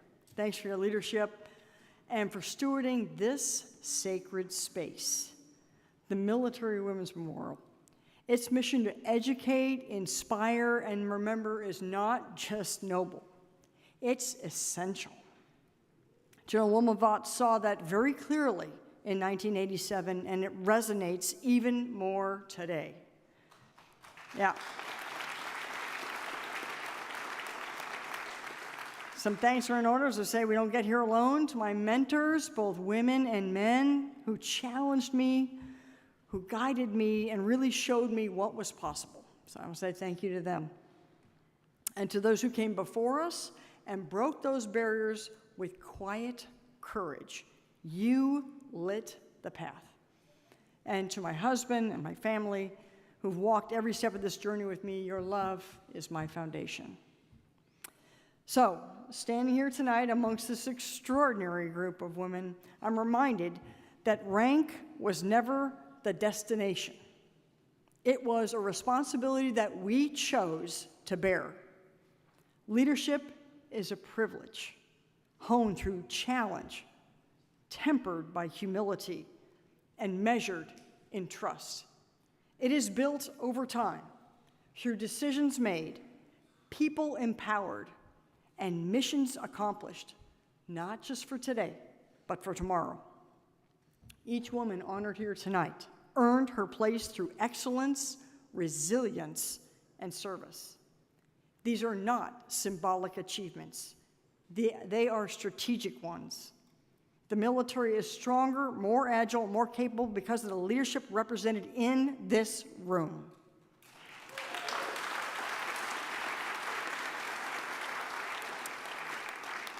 As I said, we did not arrive here alone. We climbed with others. We stumbled with others. And we rose because we believed that we could. Success lies in an intersection of preparation and opportunity, but leadership lies in all the moments in between. So to the next generation, lead with intention, lift others, and remember, the most enduring impact you have is not about what you achieve, but it's what you empower. I'm humbled to have walked this path. May you blaze your own with conviction, compassion, and courage. Thank you so much, and thank you, Phyllis.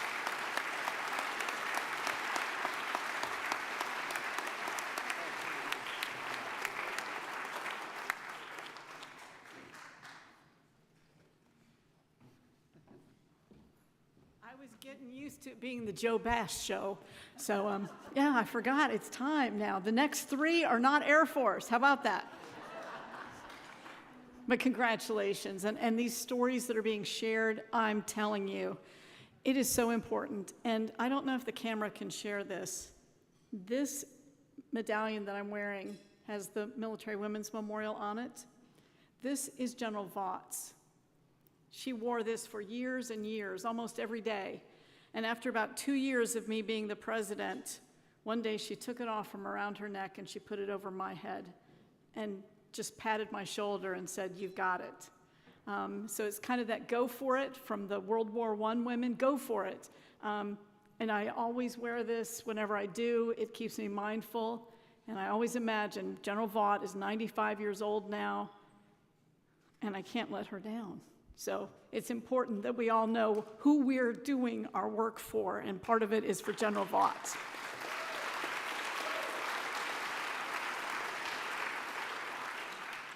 It's now my privilege to introduce America's 8th four-star woman, Coast Guard Admiral Linda Fagan. We got a coastie on my team, and she can't help herself. I love it, Nora. You should be very proud of this. A 1985 graduate of the U.S. Coast Guard Academy, earning a bachelor's degree in marine science, later a master's degree from the University of Washington. She is one of those incredible leaders and ladies that in her 40-year career, she served on all 7 continents. Her operational tours, too numerous, but I love the one, the Coast Guard Cutter Polar Star.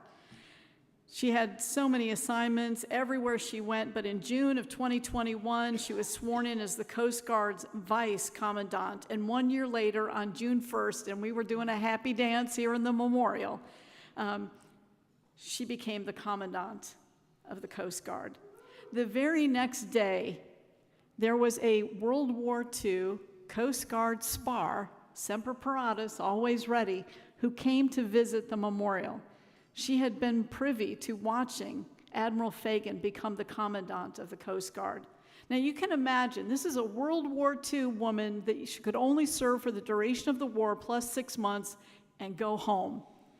Never in her wildest dreams, she told me in here, could I have ever thought I'd live to see the day that a woman would be the leader of her Coast Guard. Oddly enough, as we were showing her part of our display of the World War II part and with the spars, her daughter leaned in and looked at the photograph and she's like, "Mom, that's you in the picture."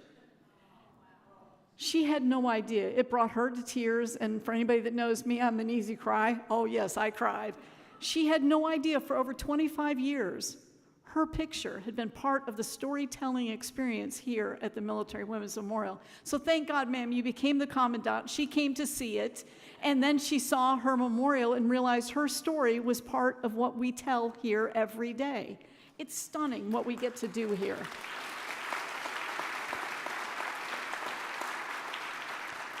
I don't know if you noticed in the reception room, but afterwards, when you get your coffee and some desserts back there, notice the uniform that's in the case.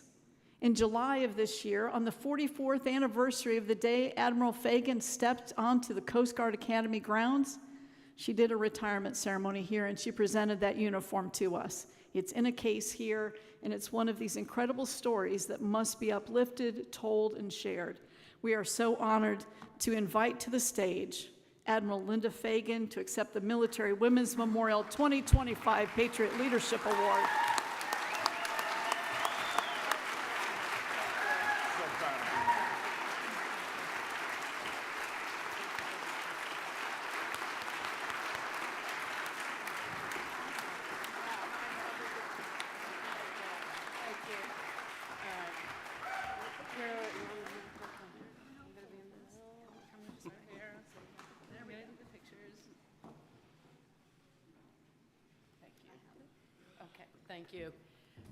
Thank you. Thank you, everyone, for being here as we celebrate the 10 of us that have achieved the rank of 4 stars. And I was reflecting, it's like, first off, I did not write anything down, but I will be brief. And, I thought about do I want to share my journey, what it was to be a 16-year-old in the 80s, to discover the Coast Guard Academy, and realize that the academies were only integrated in 1976. Or reflect on when the military services were all integrated over 75 years ago. And then to be here in this particular venue where I did do my career celebration. And Phyllis, thank you. And thank you to your team here for allowing me to do that, but allowing all of the women who have served and continue to serve to hold our stories here.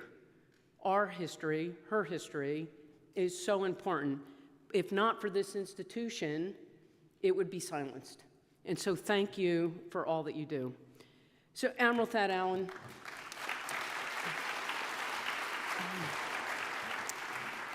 So Thad spoke in his opening remarks about our core values of honor, respect, and devotion to duty. And he talked about character.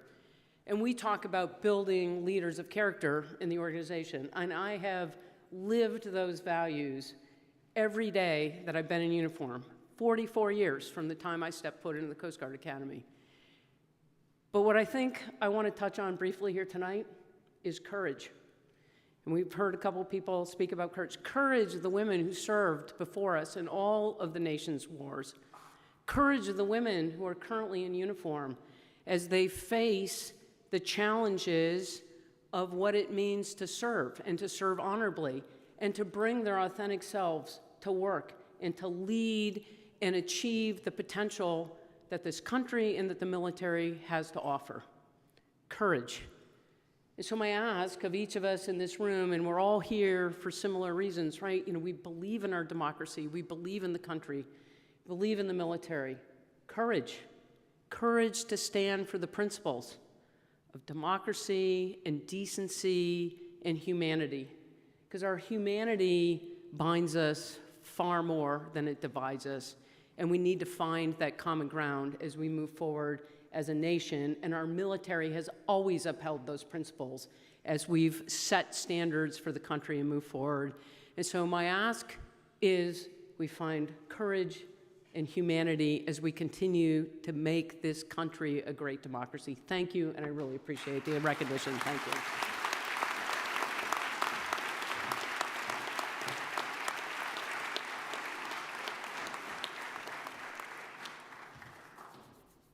And now, Army General Laura Richardson. No. This is the nation's 9th woman to earn her 4th star and the Army's 2nd. A 38-year veteran, she received her commission through ROTC at Metropolitan State University of Denver in '86 and trained as a Black Hawk pilot. Over her career, she commanded from company to theater Army level, including an assault helicopter battalion in combat in the 101st Airborne Division. She also served in a variety of staff assignments, including aide to the Vice President of the United States. Her general officer assignments are too numerous. I'm not going all the way down there, ma'am. But on October 29, 2021, General Richardson made history by taking command of U.S. Southern Command, the 3rd woman in history to lead a combatant command. In this capacity, she oversaw military operations and partnerships across Central, South America, and the Caribbean to promote regional stability, keep Americans safe, strengthen local governance, and support disaster preparedness and response efforts. She retired in January 2025. As an aside, during her deployment to Iraq, she was featured on the cover of the March 2024, 2003 issue of Time magazine, and she and her husband and their daughter were the subjects of a story entitled An American Family Goes to War, in which they were described as the first husband and wife battalion commanders in the new Married with Children military. And your daughter is with you tonight. Yes, and your granddaughter. Lovely. It's my great honor to welcome General Laura Richardson to the stage to accept the 2025 Patriot Leadership Award. Ma'am.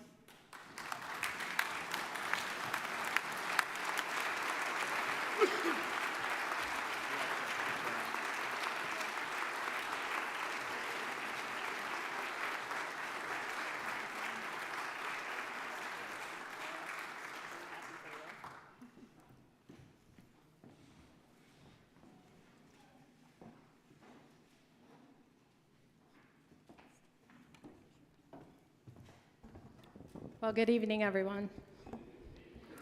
And thank you so much for being here. Phyllis, thank you for everything that you do, and the board and the WIMSA team.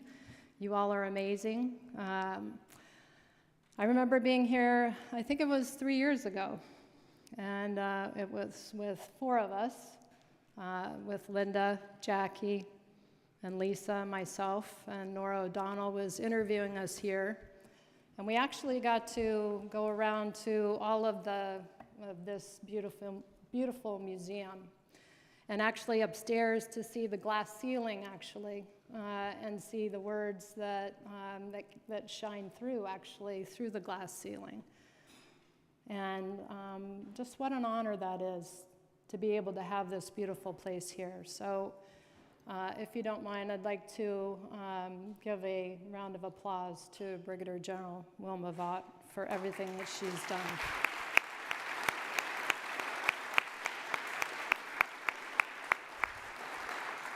And everything that you are doing, Phyllis, to lead the team to this great venue. So thank you very much. As many have said before me, you know, standing on the shoulders of so many that have come before us. And as I was coming up through the ranks, there weren't a lot of women actually that were in positions that were mentors that you could follow. But I was lucky in that we had a lot of men that treated you fairly. I certainly had my husband, and my husband and I were really a package deal, so to speak, as we were coming up through the Army. And we would go, we would be assigned together, we would go to our installations together every time we would move. And then that was able to keep our family together. I would say 40 years ago, when the Army had the Army Married Couples Program, and they had the child care that they did inside of the homes of some of the spouses, military spouses. That was the way that, honestly, I think I was able to stay in, to be honest with you. And my daughter Lauren is here tonight. My granddaughter Anna is also here.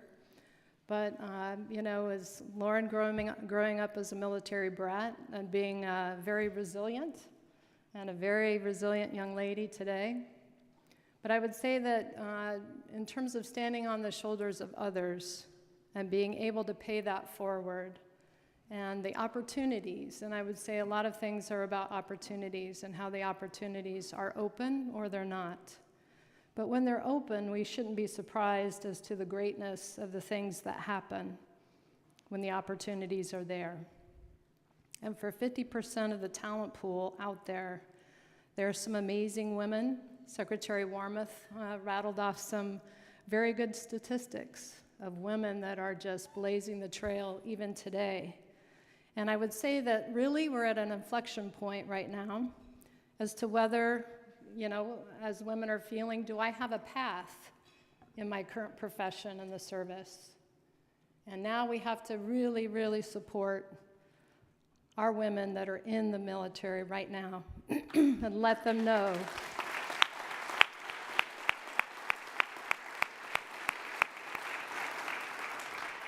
and there are some here tonight that I've seen grow up. It's almost like seeing your children grow up, and you're so proud of that. But it is really an inflection point now that we actually support that and help them through that, because this is where you got to stand strong. This is where the rubber meets the road and where it gets really, really hard. But you have earned your spot, and you will continue to flourish, and you just keep your head down and you just keep going. You got all of us behind you, and we are here supporting you with everything that you need. All you need to do is reach out if you need something. I'm so honored to be here with my colleagues, the other 9 ladies that are here, and the service secretaries that are here, Kat Hicks that's here as well that I served with. And, you know, having Secretary Warmoth and Kat Hicks as in some of the meetings that we were privy to and that we went to. And finally, you know, in my career, I had women, you know, that I could look up to and say, you know, watch Secretary Warmoth as she was doing her testimony and talking, and Kat Hicks as she was talking, and just how they presented themselves, right? We have women in great places today, but again, it's about the opportunities. I want to thank everybody today. I want to thank my husband, my daughter, my granddaughter, and thank everybody here for the support. Thank you.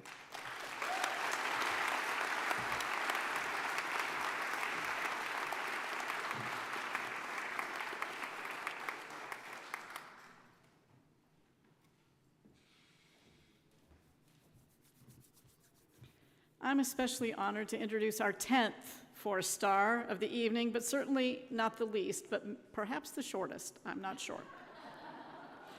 I love her. She's an honorary board chair here at the memorial. Please, this is like sisters giving each other a hard time. She's the nation's 10th and the Navy's second woman to pin on 4 stars. Earning her surface warfare qualification in 1989, she commanded at every level and deployed in every fleet in nearly 20 years of operational and at-sea experience.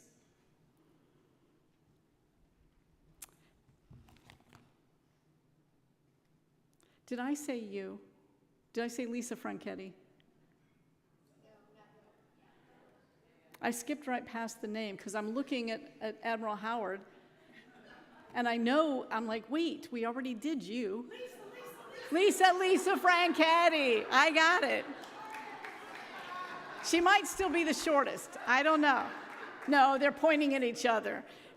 At sea, she commanded Destroyer Squadron 21 and the USS Ross, and so many ships, I'm going to go right past it because some of them I don't know if I can pronounce them properly, ma'am, and that will make some sailors on those ships a little unhappy with me.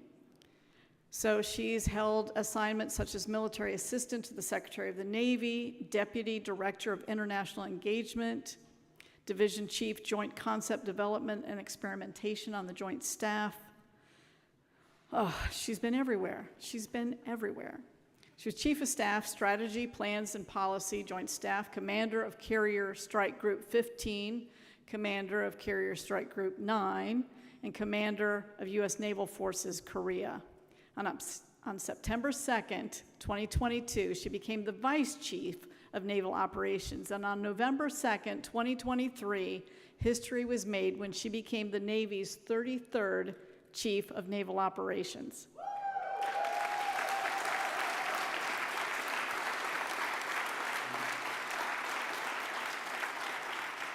This is the first woman ever to serve on the Joint Chiefs of Staff. First one, and it took till the 10th four-star for that to happen. Admiral Franchetti retired in February 2025 after 33 years of exemplary service. Please join me in welcoming Admiral Lisa Franchetti to the stage.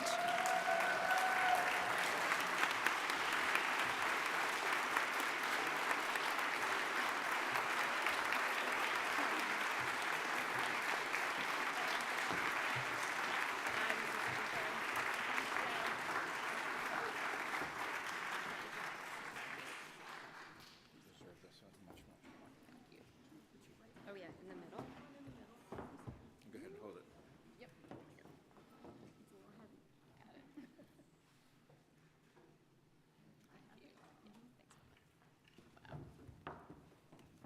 Well, thank you, and good evening, everyone. It is so wonderful to see such great leaders and supporters here tonight. Thank you so much for taking the time on a Saturday night to be here to celebrate with all of us.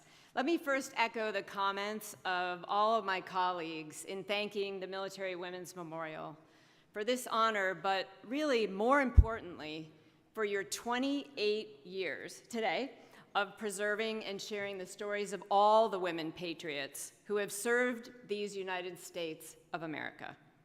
From the women of 1942 who bravely volunteered to wear the cloth of our nation as waves or spars or wax or wasps, to the women who are serving bravely today, we are an integral and essential part of what makes America's armed forces the most powerful in the world.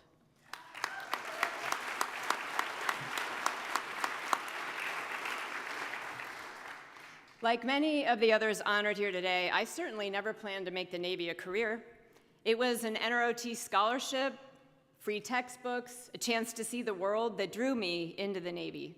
But I stayed for the mission, for the opportunity to serve something greater than myself, and for the teams I had a chance to lead and be part of along the way. 40 years passed in the blink of an eye. And you know, the opportunities sure were limited when I was commissioned back in 1985, but that all changed on November 30th, 1993, when Congress repealed the part of the combat exclusion law that had prevented women from serving on combatant ships. That's our warships. For the Army and Marine Corps folks, that's kind of the Navy's equivalent of ground combat arms. And as a young lieutenant at Department Head School at the time, I saw the doors of opportunity really starting to open. And when I got my orders to be the operations officer on one of those hard-to-pronounce ships, the USS Moosebrugger, a Spruance-class destroyer, I knew that command of destroyers, destroyer squadrons, cruisers, carrier strike groups, and fleets could be in my future, as was one day even becoming the CNO. And while changes in law, policy, and culture may have gotten all of us started on our journeys, it was the hard work, the professional excellence, and gaining the same, or in some cases, even more experience than our male counterparts that made those journeys a reality. It was truly a privilege and an honor to lead at every level of our Navy. I got to serve all around the world and ensure that our forces were always ready for tasking, to deliver power for peace, to respond in crisis, and to win decisively in war if we were called to do so. As I watched our Navy operate from the seabed to space and everywhere in between, I came to understand that while we have the best ships, best aircraft, best submarines, and best weapons on Earth, it's really our sailors, our civilians, and our Navy families that give us our true advantage. They are our secret weapon.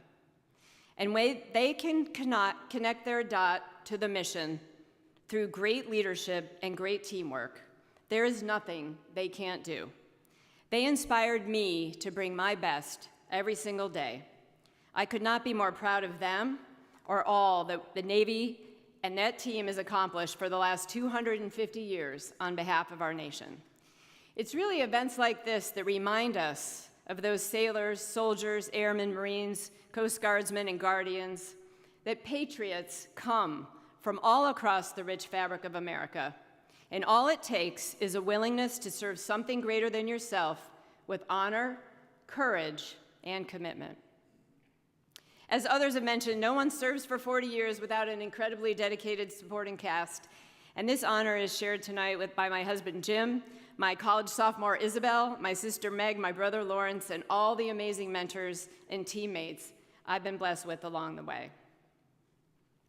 And as the 10th of the 10 leaders being honored here this evening, I would be remiss if I did not also thank the first 9 for your patriotism and your lifetimes of service to our nation, for the work that you did to break the waves, to set the standard of excellence and the example for men and women alike to follow.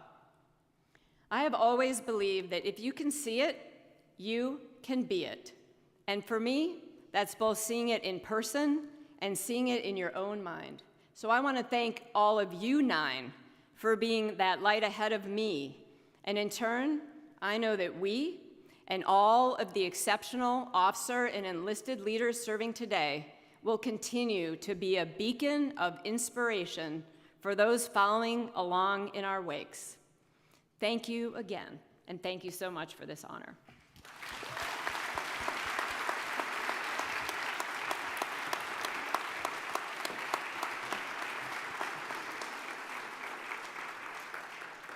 At this time, Admiral Vince Brooks will offer the last toast. Hey, I just did the Navy. What can I say? I need a drink. That and hurts. I'm Army General Vince Brooks. All right. Sir, I'll Thank do you very much. push-ups. It's been a great evening. Let me just start by extending my congratulations to my 10 four-star sisters. Congratulations to each of you. It's a privilege to be with you. Absolutely is, and we certainly honor you. You know, as I think about it, there's nothing more honorable than service to the nation. And the more challenging the times, the more honorable the service. And for those who persevere, press through, and remain faithful to their obligations, to their oaths, to their duties, especially in the most challenging of times, they deserve our highest honor. So in that spirit, I want to propose a toast to fidelity and service. Here, here.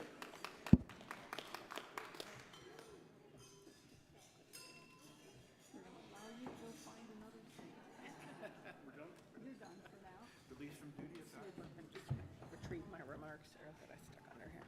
Thanks, Phyllis. So we are going to transition to a little bit of entertainment.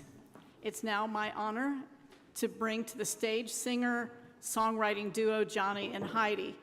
Now, each of them were going to be the premier singer in each of their songs, but it turns out Johnny has laryngitis. So we get Heidi, and I'm kind of happy about that. I love Johnny, don't misunderstand me. I want to explain how I got to know them.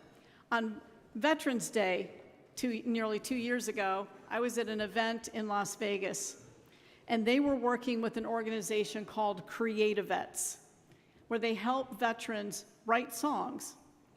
And I didn't feel like I had my own song, but being the president here, I was like, okay, here's what I want you to help me do. I want an anthem for military women and our veterans.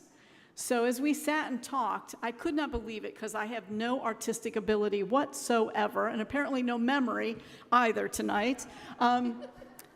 We went through, and in less than 2 hours, this song was written. And in order to make it come to fruition, since I had some input into it, I am a Nashville registered songwriter. Who knew? So because of Creativets, which is a 501c3 that works tremendously, and these folks are from Nashville, Johnny has written a couple of #1 country songs.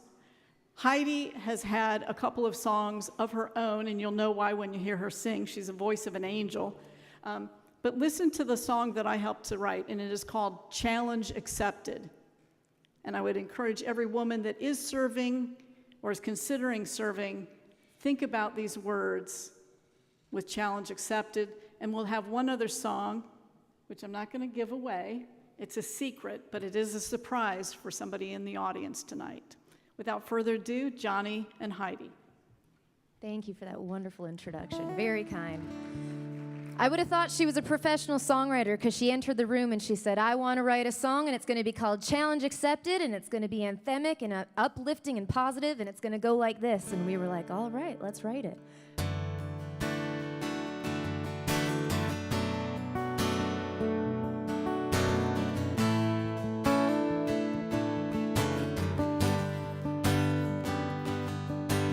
Grandma, 1942, the first to get to do what we do through World War II. She did it in heels and a dress. Grandma, bullets flying by, saving life after life, putting hers on the line, paving the way for the rest. Look where we are, look where we came from. Hell, it was hard, but every day we faced them.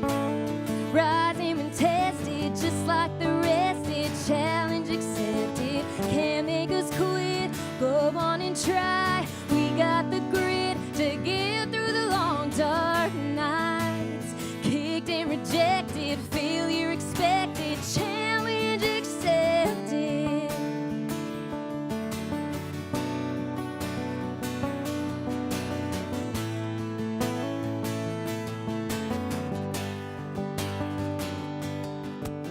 Grandma, if you could see me now, carrying your torch around, combat boots on the ground, so proud with my wings on my chest.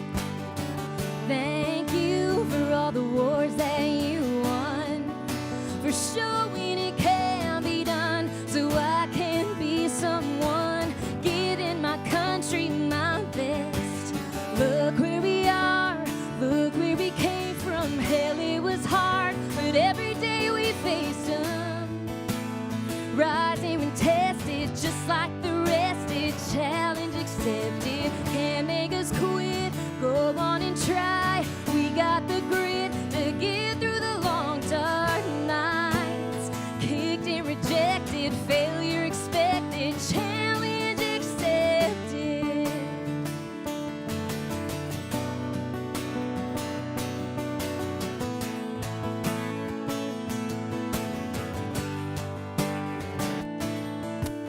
Look where we are, look where we came from. Hell, it was hard, but every day we faced them. Rising and tested, just like the rest. It challenge accepted, can't make us quit.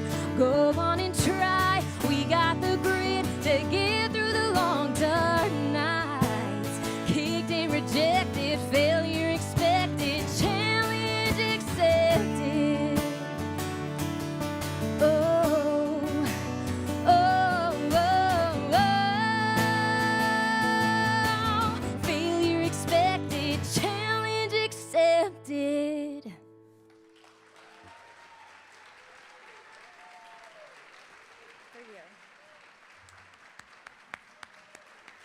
Phyllis Wilson, everybody.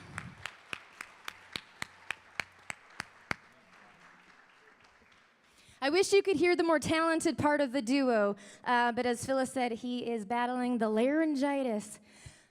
But I believe things happen for a reason. I didn't know that I was going to have a reunion tonight with one of our other co-writers in the crowd, and this is going to be a Marine song tonight. This next one here. At MCon 2 years ago, we had the great honor of sitting in the room with Phyllis one day, and the next day was Sergeant Major Marine Melissa Hawkins, and we got to tell her story. Goes like this. This one's got some sass, too. All right.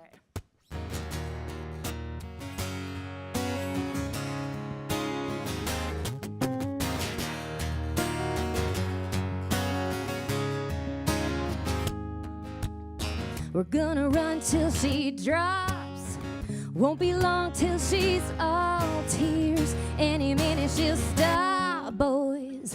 Girls don't belong here. I can hear them say we got her. They keep saying she's a goner. They can talk all that talk. I'll show them no fear. We all got the same boots on the same ground. But it's hard to fit in when you're busy standing out. Oh, you know I live and die for my country. Oh, you know I didn't get here 'cause I'm lucky. Think I'm gonna back down. Wanna see me wash out. Not only am I sticking around, I'm standing out.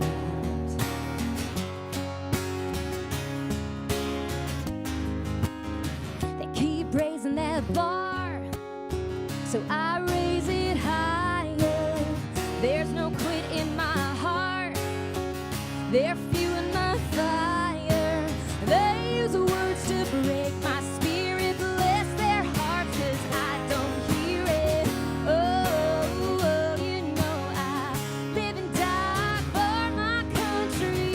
Oh, you know I didn't get here 'cause I'm lucky. Think I'm gonna back down. Wanna see me wash out.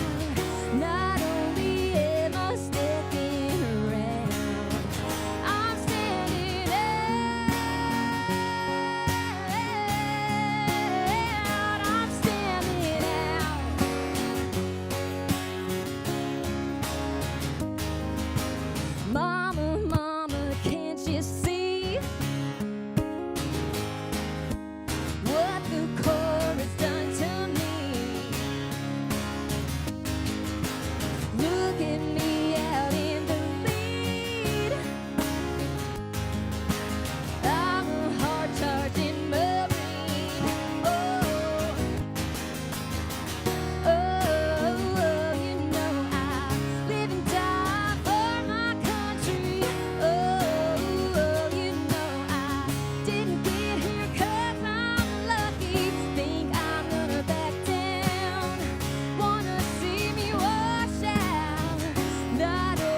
Thank you for having us.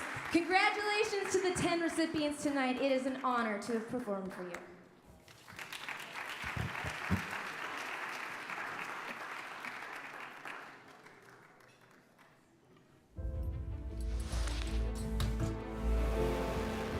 From America's beginning, women have answered the call to serve. Our stories of triumph and sacrifice are vital to our country's history.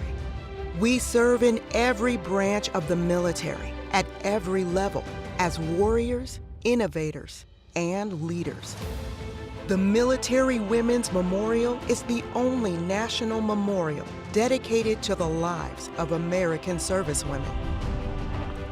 For more than 20 years, our world-class education center has brought the nation together to honor their courage, determination, and love of country.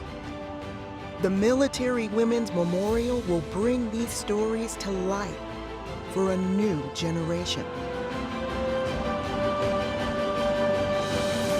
Help us honor her service.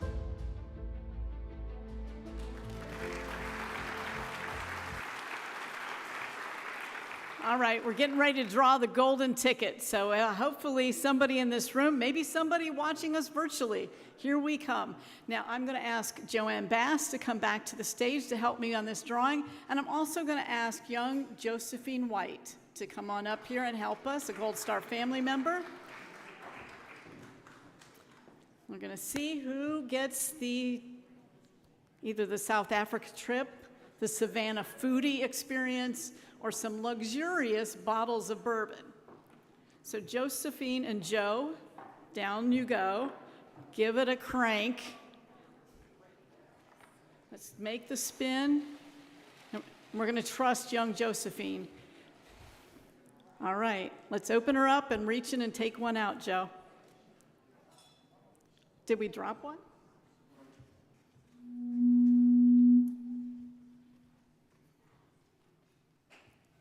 Whose name's on it?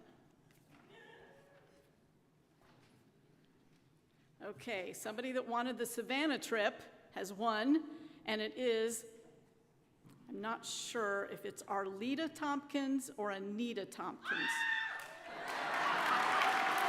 Well, I think we found her. Congratulations! You're going to Savannah. Whoop, whoop, come on up. We want to share with you and with everybody on the screen. Oh, look, is that you? Yes. Like she's going to say no. No, that's not me. Congratulations. Thank You're you going so to very Savannah. much. Thank you so very much. Lovely. Congratulations. Are you back? Yes. What branch? Air Force. Air Force in the house. Yes. One. Class of 1990, Air Force Academy. We're Class of 90, Air Force Academy. What the heck? A lot of Air Force, but congratulations. Thank you so much. Yes, ma'am. All right, we're done. No, we're not drawing anymore. That's it. One and done. Because we're going to be saving one of the other ones for a little bit later tonight. Claire will take it away. I'll take those papers if you want to hand them to me. Thank you. So tonight, we are moving on to a live auction item. I don't know if you all had a chance to see it, but I hope you did. It is a night with Andrea Bocelli at his villa in Italy. This is going to be stunning. This is his white party. It will be late July of next year. 2 people get to go to his villa. There will be people, not only will he and others be performing, but they've had celebrity performers such as Ed Sheeran, Elton John, Reba McEntire, across the gamut. They will have incredible additional performers. But it also is an event that includes people such as Antonio Banderas in the past, George and Amal Clooney, Richard Gere. I would do it for Richard Gere. Hilary Swank. I'd love to go see Hilary Swank as well, and I could go on and on. But this is a very special, you can probably see as we scroll through some of these, it's like a massive tent in his villa, meal, concert, And this is actually helping two organizations, the Military Women's Memorial Foundation and the Andrea Bocelli Foundation. So part of the money has to go back to the Bocelli Foundation. So we're going to open up the starting bid on this. And first of all, before we ever go to bids, all right, everybody, get your paddles, raise them up, show them to me. Let's see your paddles. This is the first time it's going to count. Get your paddles out. Doesn't count. I'm not going to call a number just yet. A lot of paddles not up. A lot of not up paddles. Come on, folks. Okay. So we're going to get ready. We are starting. Okay, put 202 down, dear, or I'm going to call you. Put it down, or I'll be taking your money.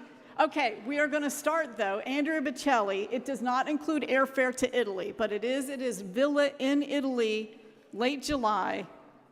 I think it's in the flyers in your program. We're starting at $10,000. I know, I know, but you know, this is a chance of a lifetime. Who do I have in at $10,000? Number 120 is in at $10,000. Do I have 11,000? You're supporting the memorial as well as an incredibly stunning getaway. Do I have any other offers? Anything over 10,000? 207, where are we at? Oh, she's yes, go, Jeannie, go. Are we at 11,000, Janie? Are we at 11,000? Yes, 207 is up at 11,000. Do I have 12,000? I don't want to take this too long. Do I have 12,000? You're like, I'll just go with Janie, right? Yeah, I see that. Am I missing a paddle? No. If I'm missing you, you need to raise up quickly. I'm at 11,000 for an Andrea Bocelli white party, chance of a lifetime. All right. Going, gone. Janie, raise your paddle again. Number 207, $11,000. Okay, so you all have your paddles. We know that this is a do good, and I almost want it to hurt a little bit tonight, folks. You heard from these incredible 4 stars and others here at the stage, our service secretaries. This building, we are not federally funded. We rely on people like you to make sure this place continues. We are that national treasure.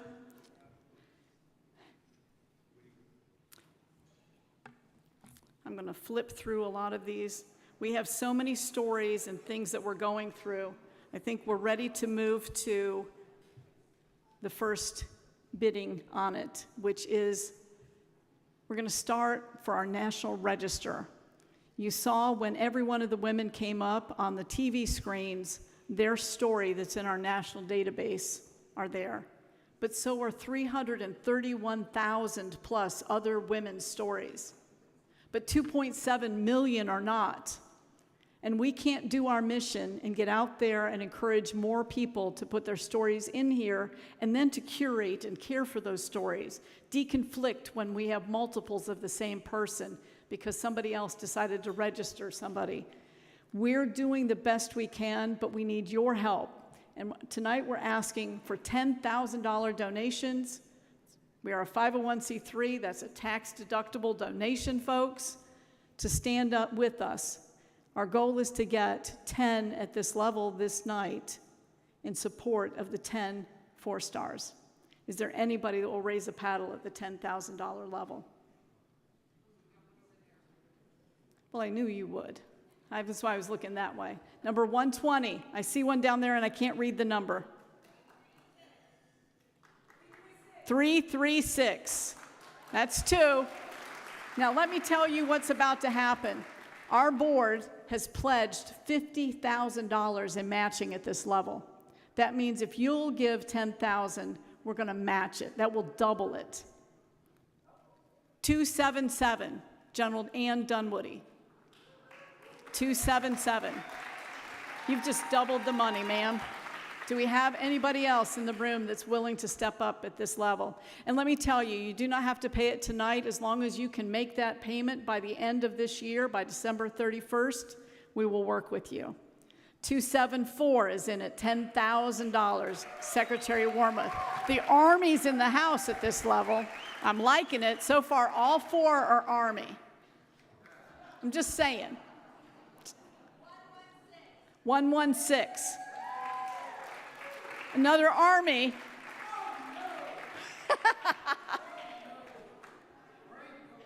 Marine in the house. A Marine at $10,000. We have $50,000 in right now, folks. Do we have anybody else? 207.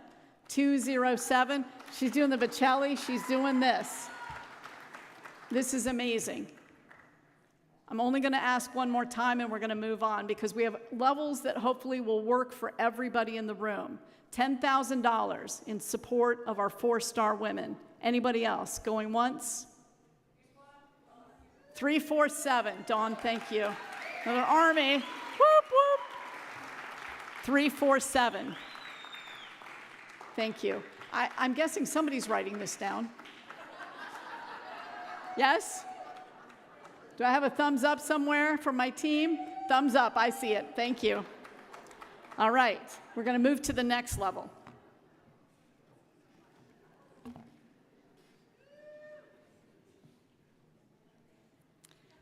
This is on our collections.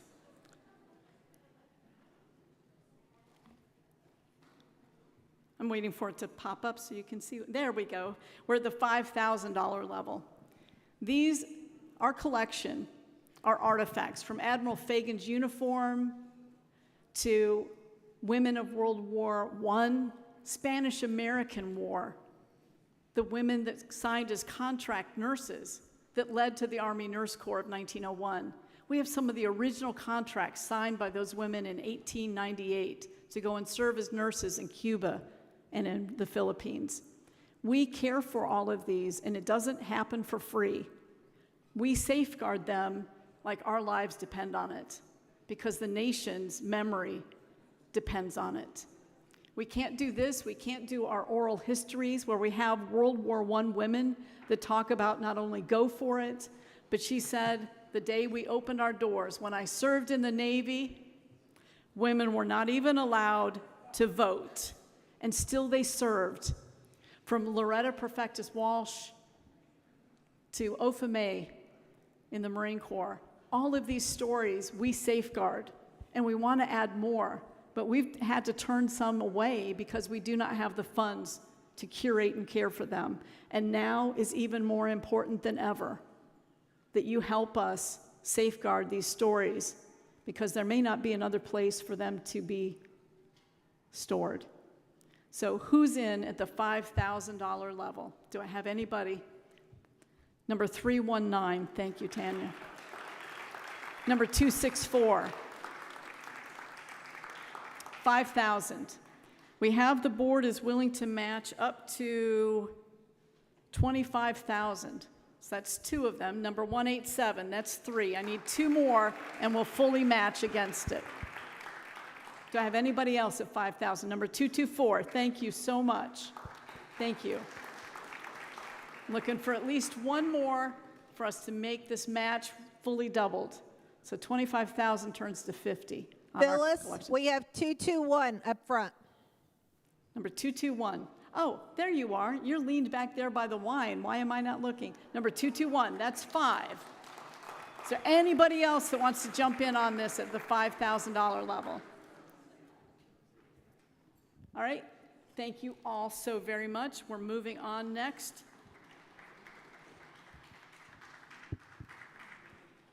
to the $2,500 level. This is all about our education.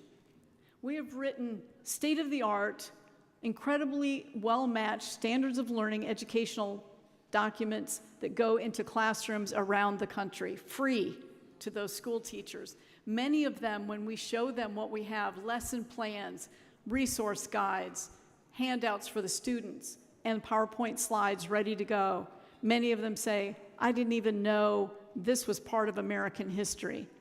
So they couldn't have written a lesson plan if they didn't even know it existed. That's our mission, is to get more of those out there in front of America as we talk about America 250.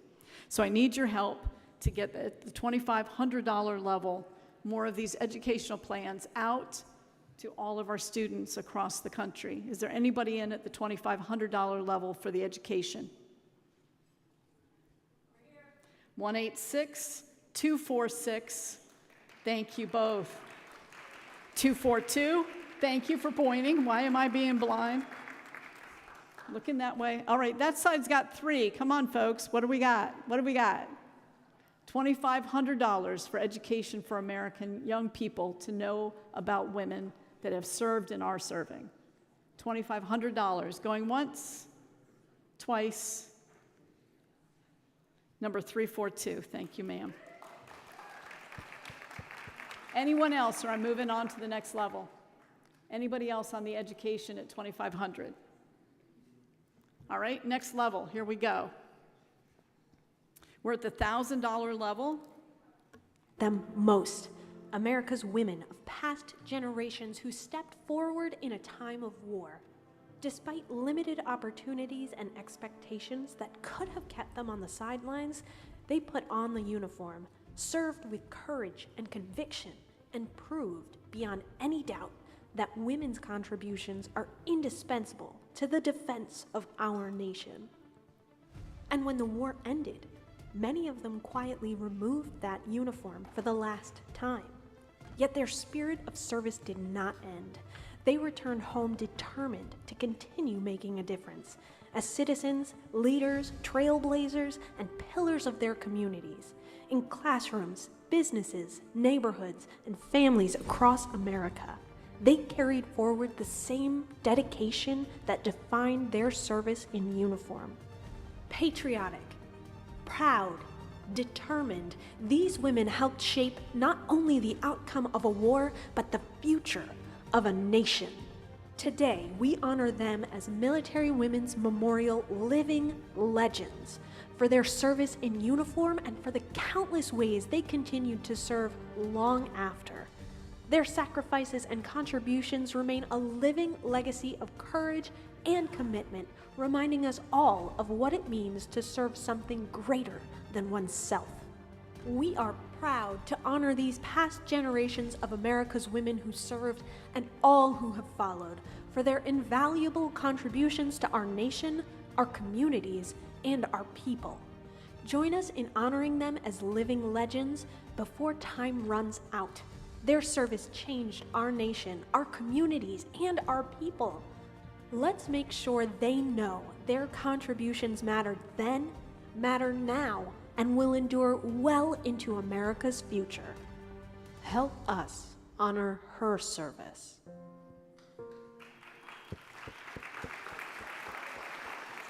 So this is our very popular Living Legend Proclamation program, which launched in 2020.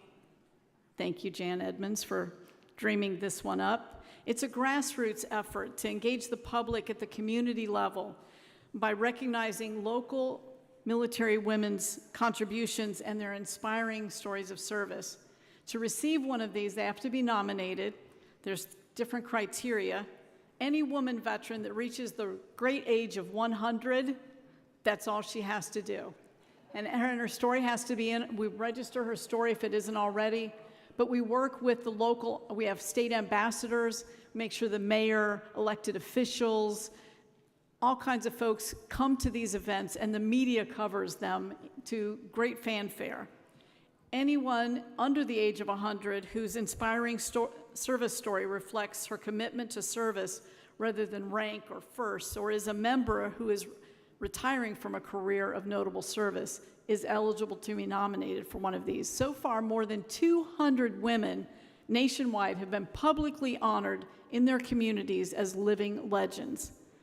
Sadly, many of those that reach the age of 100 seems like within several months or a year after they receive it, makes sense, they do pass away. But they are so honored and so, well, it shocks me. They don't feel they deserve it, right? I see a lot of head nods. They get it that they get to have a 100th birthday party, but part of that party, if we know in time, is this Living Legend proclamation, which I get to sign every one of them. And I read about them, and I bone up about their time in, and I learn about parts of our collective history that I'm shocked I didn't know. And it's important that we tell America about what these incredible women have done. So by raising your paddle tonight with a donation of $1,000, you'll help to keep this program going and recognize more deserving women as living legends. And the board is standing ready to match up to $10,000 at this level. Who do I have in at $1,000? Thank you. I have number 143, number 226, number 120, number 152, number 203, number 138, number 204, number 192. Hold on, guys. Over here, number 246, number 325, 348, 217. Am I going too fast down there, folks?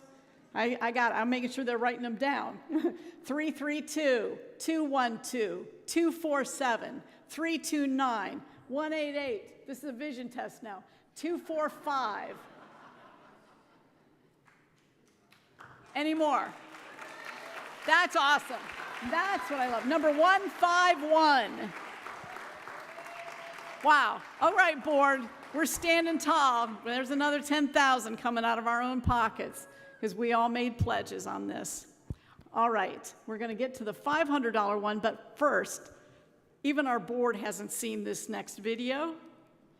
We are getting ready. Ideally, 2 years from today, we will reopen this place to a brand new, fully renovated experience. And this fly-through video you're about to see, it's AI generated. It's our media team that has created this. So without further ado, let's move to the fly-through video.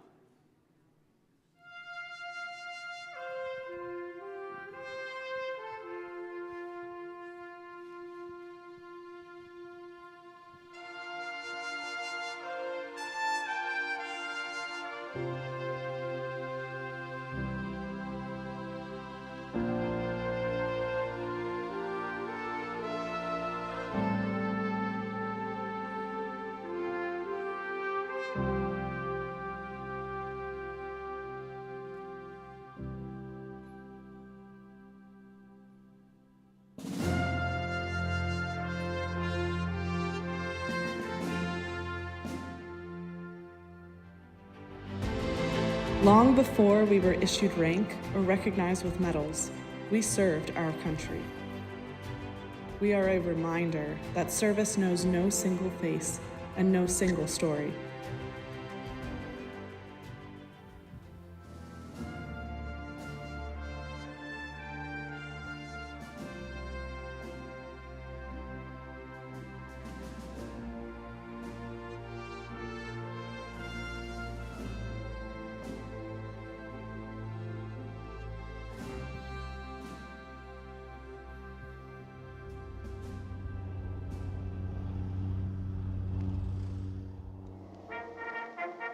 But in 1942, as war once again engulfed the world, it became obvious that a women's service auxiliary would prove its worth.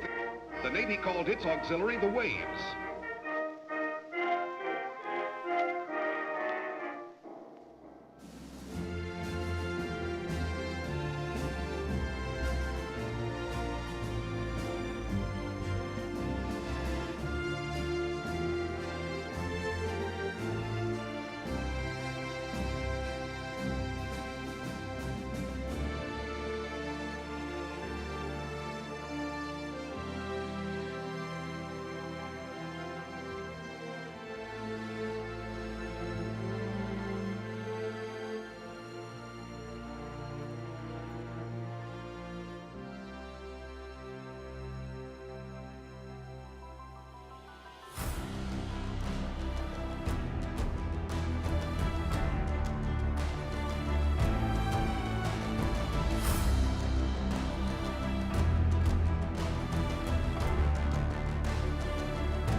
Rescue Command, this is Coast Guard 6023 on scene.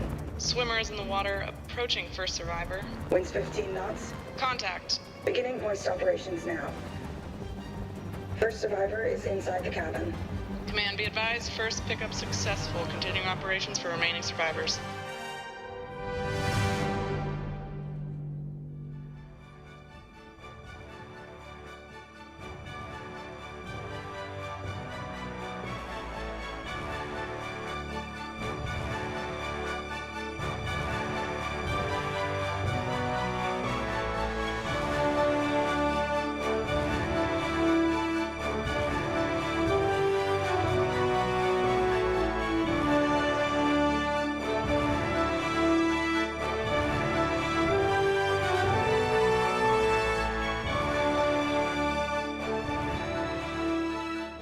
For nearly 30 years, the Military Women's Memorial has brought America together to honor the contributions, courage, and commitment of women who serve the nation.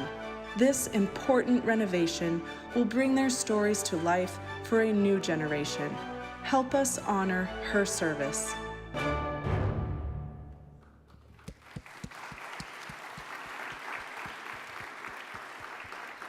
Every time I watch that video, I imagine the dream Brigadier General Wilma Vaught, our founding president, surely had as she envisioned what this memorial would be, how it would look, what it would contain, how it would tell the story, and who would step up to help make it happen.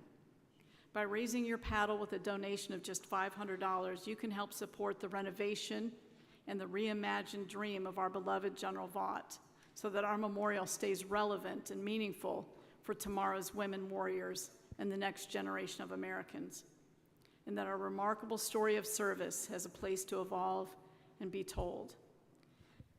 We have some online bidders that have already won that pledged $1,000 for the living legend, and that was bidder number 628, thank you. Bidder 614 and bidders 615 have both already bid $500 in support of the renovations. Who do I have at $500 in-house?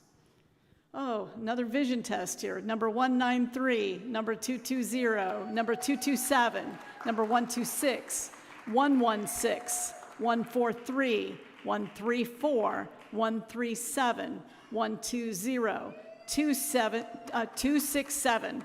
Boy, sir, I just dyslexic everything that has to do with General Brooks. Phyllis, we have 215 in the back. What?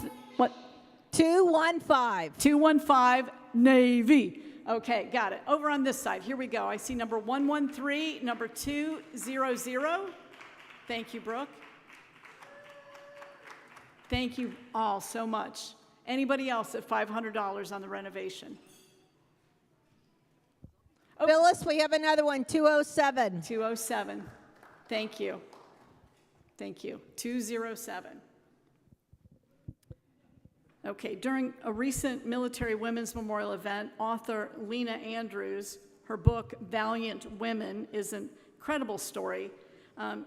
She talked about how when she first discovered the story of a remarkable military woman tucked away in a single footnote, a story that could have been lost to history. She's a CIA analyst, and she can do incredible research, I'm certain. But if you have not read the book, Valiant Women, I think one of the things, and it's not just us this year, but we picked up on a moniker that we've seen across, and she is not a footnote. And I think that's really important that we talk about that now, that we cannot be relegated to being a footnote in a book. We must be sometimes center stage, such as tonight. So it's 28 years. I'm asking for $10 for every year we've been in business, $280 to support the military and the mission. That is, your paddle raise will make sure their stories are not just a footnote. I see some paddles going up. Go ahead, put them up. Number 2, is that 62 back there? 262? Yes, thank you. 133, thank you. 325. 216, 120, $280, folks. Turn it again there. just 207. Thank you, ma'am. Okay. I can't read it. It's not lit well enough. 338. Thank you, Jason.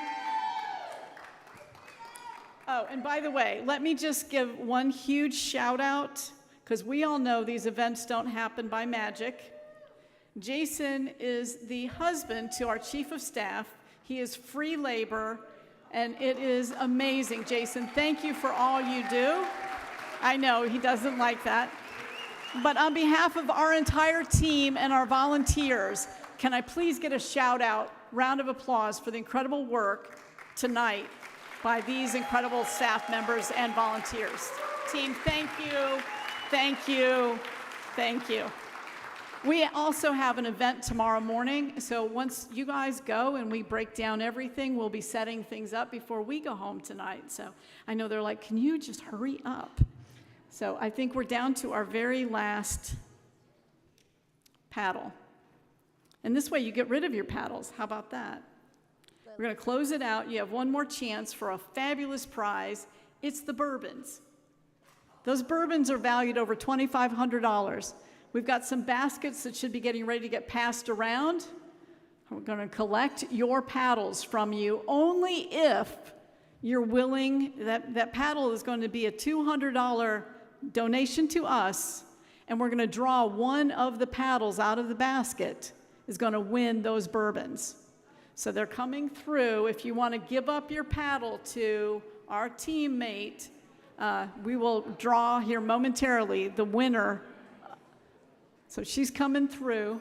Just lift your paddles up if you want to get rid of them, and our team will start collecting them. Raise your paddles if you want to donate $200. And a chance to win those bourbons. If you didn't notice, there is a Pappy Old Van Winkle 10-year bourbon in there. There's a Blanton single reserve. The list price is about $2,600 for these bourbons. So again, you're helping us. Take mine off the back there too, ma'am. Thank you. I'm telling Secretary Hicks to please do something for me. I'm like, it's amazing. So as we're collecting all of those up, throw your paddles in if you're ready to get rid of it. Coming around, we'll take it, we'll take mine. Because maybe my number 320 will get drawn.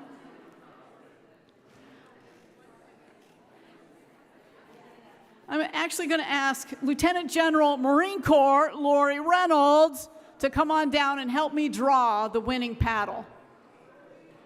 Is she still here? Did she run away?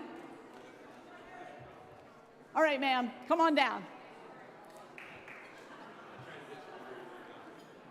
Where are you guys going with those?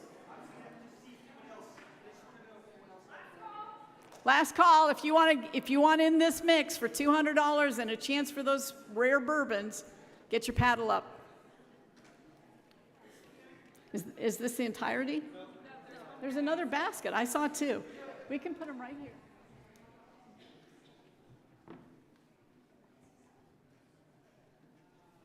All right, ma'am, all we're going to do when we get them all together, you're going to close your eyes. Is yours in there? Phyllis, the second basket's coming your way. Thank you. All right, we're going to get them all together. We're going to trust a Marine 3-star with character, courage, and commitment to close her eyes and reach in there and not draw her wife's number. We'll see if this can work. That would be funny if it did work out that way. All right, here we go. Oh, stop over there. No. Hopefully you remember your number. Number 343. You think it's you? Anybody else think it's them? I'll raffle this one off too.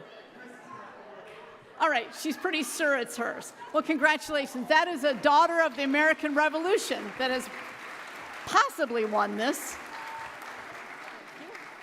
All right, we are getting ready to close down. Got a little bit more music for you. You got to hear bagpipes, Amazing Grace. You got to hear taps by two amazing women musicians.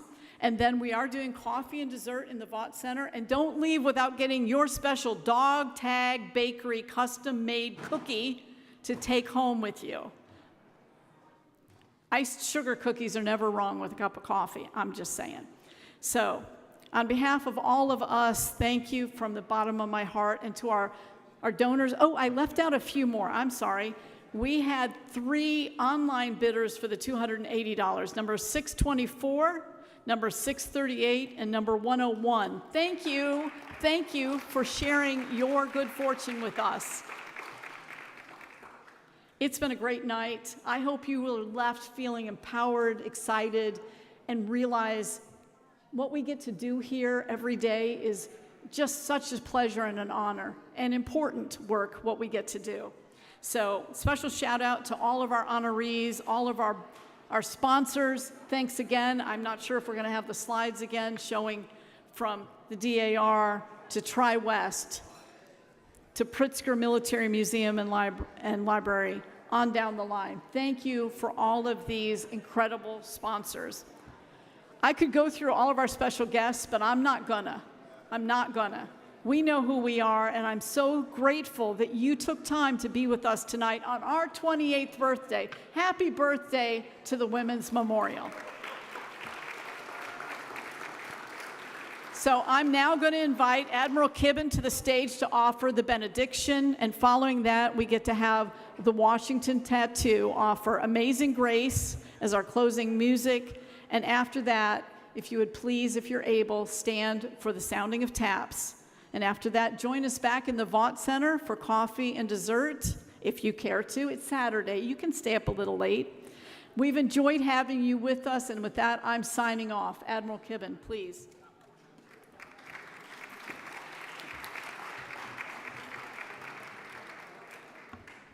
Would you pray with me? Now, with the refrain of our gratitude for the honor, the courage, the loyalty, and the devotion of these remarkable women still lingering in these hallowed halls, remind us that there are many more such stories that must and will follow. By your grace, you have allowed us to stand in the shadow of these heroes who have served our country despite those who said they couldn't. And you have encouraged us to walk more confidently the trails these women blazed, which had never before been trodden.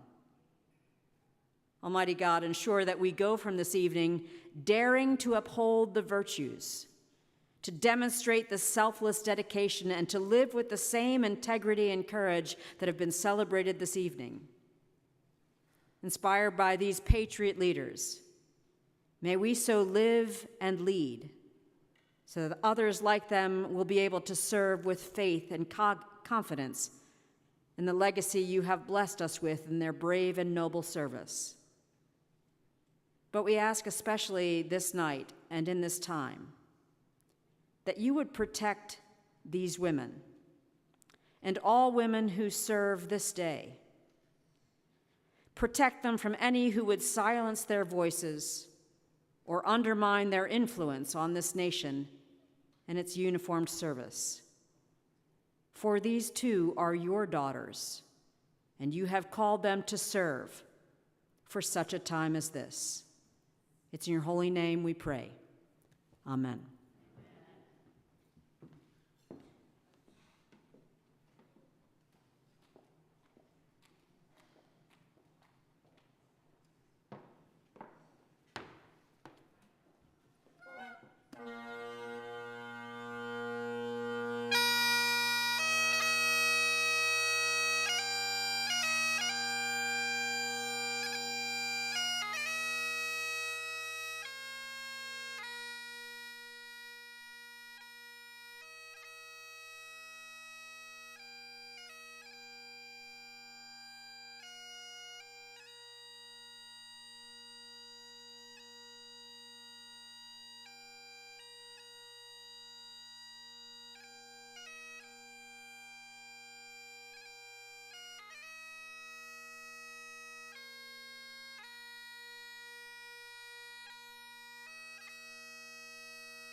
Thank you all. Let's go have some coffee and dessert. Thank you. Thank you very much.